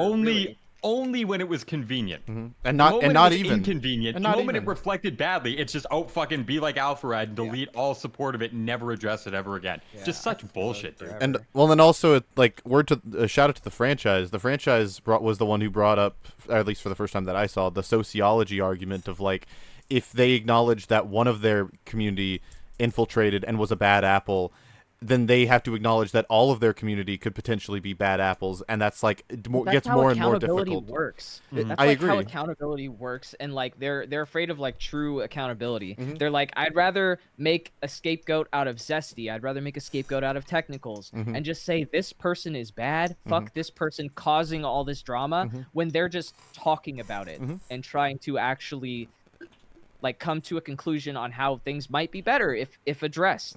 Maybe I'm doing it in a way that's a little pointed. Maybe I'm a little bit angry that all these people keep trying to fucking invalidate valid arguments because they're stupid and annoying, but what I'm saying has substance.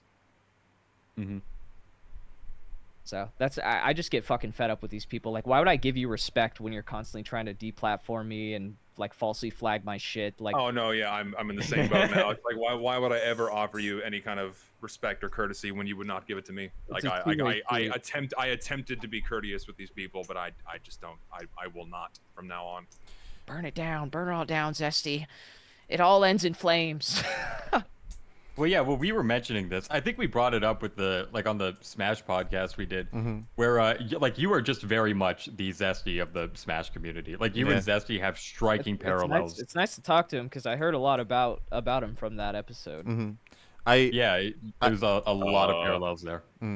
I may. What was I don't know what was said. Oh no, literally just how he gets in a positive shit. way. Yeah, it was like how he gets shit and how you get shit for like unfair, like the dynamics at play between you guys and like retards on Twitter are like very similar. We're in similar situations in gaming spaces. Hey Weezy, can you watch the R word? I'd appreciate it. Oh yeah, sorry, my bad. No worries. It's I understand. coming back in vocabulary. No, I understand. It's an instant demonetizer. It is getting more normalized on like Twitter. I've noticed.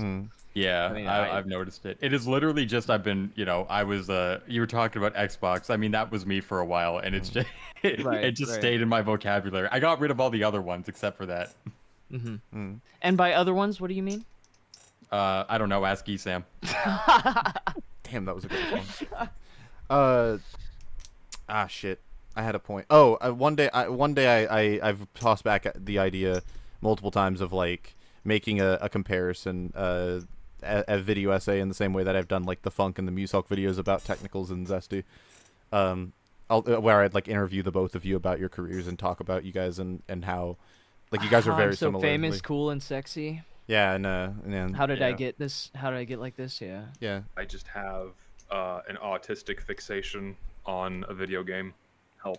Yeah, Right. well, yeah, but you guys are interesting because when I do videos like that about people, I see that I see everyone's life as a story, and sometimes I want to tell that story in a way that even that person might not see it in the same way that I do, and that's kind of what I see in the both of you and how you guys mirror each other in a lot of ways. But yeah, I just view life in a way where objectivity is just dumb to me. Yeah, so yeah, no, everything is subjective. I Oh yeah, how'd that video go, by the way? Oh my Fucking gosh, dog it was shit. so bad. It was the second worst video. It was just behind the fudge video. It was miraculously awful. It was pseudo philosophy. He talked about meta ethics like 3 times. You said fucking what was the word? Emotivism. Oh god. Meta The moment someone drops emotivism, do you even like there do are you know some what that words is? that you just know. No. Exactly. No, but that's the point. Like it's the same thing as like the word inchoate. Bro, who the fuck knows what inchoate means? But I've heard it brought up in like 4 never videos. heard that word before. What does that word mean? I don't know, but people keep saying it, and I'm like, dude, no one knows what you're saying. Chat. Such a if you're like self-filating in your dialogue, like when I'm writing shit, I need to open up a thesaurus sometimes. If I need to open up a thesaurus and like every look up word? definitions, then I'm going to explain them. I'm not just going to say the fucking words as if everyone just knows what we're talking about. Yeah. Chat, the Grouch video was nowhere near as bad as either the Fudge video or the video we just watched. It was not even close. Are we talking about the weapon one? Yeah, the weaponry balance That one's video. funny, dude. You can at least write that off as, this is just a kid having fun. I can I can tell that he's not trying to. I could tell that he wasn't trying to be super balanced because I've seen Grouch's content before. It's just funny when taken like entirely seriously. It's very funny. I don't think if you don't take it seriously, it's a good fucking video. It's hilarious. Yeah. It's a funny video. You're just like left in a state of awe after each and every weapon suggestion, and it's funny. It's not trying to be more than it is. I don't think. It's just a kid having fun. Yeah, no, that video wasn't. But again, this is why you don't listen to the community, because half of them are just kids wanting to have fun. It's like, oh, let's give Sniper fucking clown shoes make and him jump to the moon. Make him jump really high. Yeah. Yeah. Yeah. I'm gonna head out though. I just wanted to stick around later, for that. Weezy. I gotta bounce too. I have to go buy a bag of mortar. Why don't you guys say goodbye to chat while I end the fucking I guess we're ending. Sorry, chat. I didn't realize you were still there. Yeah. Thanks for all the donations, guys. It was a good episode of UFR. Go watch Upon Further Survival. We're doing it the rest of the week, or for another like. We're doing it for a while, but I'm going to be streaming it every day. Technicals, Zesty, you're all both probably going to be streaming it pretty regularly. I will join as much as I can in the mornings. Yeah. When you do it, Mhm. it's more fun I like with doing it in people. the mornings with other people around. Yeah. Yeah. I don't play Minecraft for the love of Minecraft. For the love of the game. Yeah. Yeah. No. All right. See you guys. See you Later, bro. Oh, bye, chat. Yeah. But yeah, so yeah, tune in for that. That's gonna be good. We've been doing it every day. We're gonna continue doing it every day until we get sick of it, probably. So yeah, you guys got anything you want to plug, Zesty? Well, thank you for showing my video on stream. I really appreciate that. Of course. And thank you once again for having me on. I feel like I'm here all the time. Get other people on here. Replace me. I feel like there needs to be a more stable rotation. I don't mind you being here, but it's not. I don't mind you being here because I feel like you often have some sort of important thing to add, and sometimes when other people, I don't know, sometimes it's hard to find guests that consistently add things to the conversation. Like Tech and Richter also both do this. Purple Colonel also does this as well. Well, I just do improv the whole time. I like sitting on a stream just fucking making shit up. Well, yeah, but like a lot of people get really timid and they're like, "Can we play the video, please?" And I'm just like, "No, that's not what we do. We want." You haven't hit play in a little bit, Lucid. Are you okay? You've hardly touched your video essay. And I'm like, I just want to talk, dude. So guys, I gotta bounce. I have to go to the store. All right, later, see ya. Take care, y'all. See ya. Tech, you got anything to plug before we get out of here? Yeah, I mean, I'm on a new arc against the Guilty Gear Strive community. If you guys are plugged into the fighting game community, I'm going to be covering more of that. I'm responding to the comments. I'm getting a lot of people that want me to unalive myself. So I'm going over those comments in the next video. I'm also trying to investigate the infiltration case. I'm waiting for like court documents and stuff to come in. And there's like scams going on in Smash. There's charity fraud, all this other stuff. So if you're locked into that, check me out. Nice. Alan, do you have anything to plug? He's definitely asleep. Let's knock the fuck out. Thanks for having me on again, Lucid. It was fun. Yeah, of course. And check out the Minecraft SMP. I'm in there too. We're having fun. Yeah, it's gonna be great. The highlight video on my end should come out on the second channel, to the 20th probably. Yeah, no, that's all I've got to say. Guys, if you're still here, make sure to comment. When the VOD gets released, I want all of you who are here to comment "Wake up, Alan" on the VOD. Okay?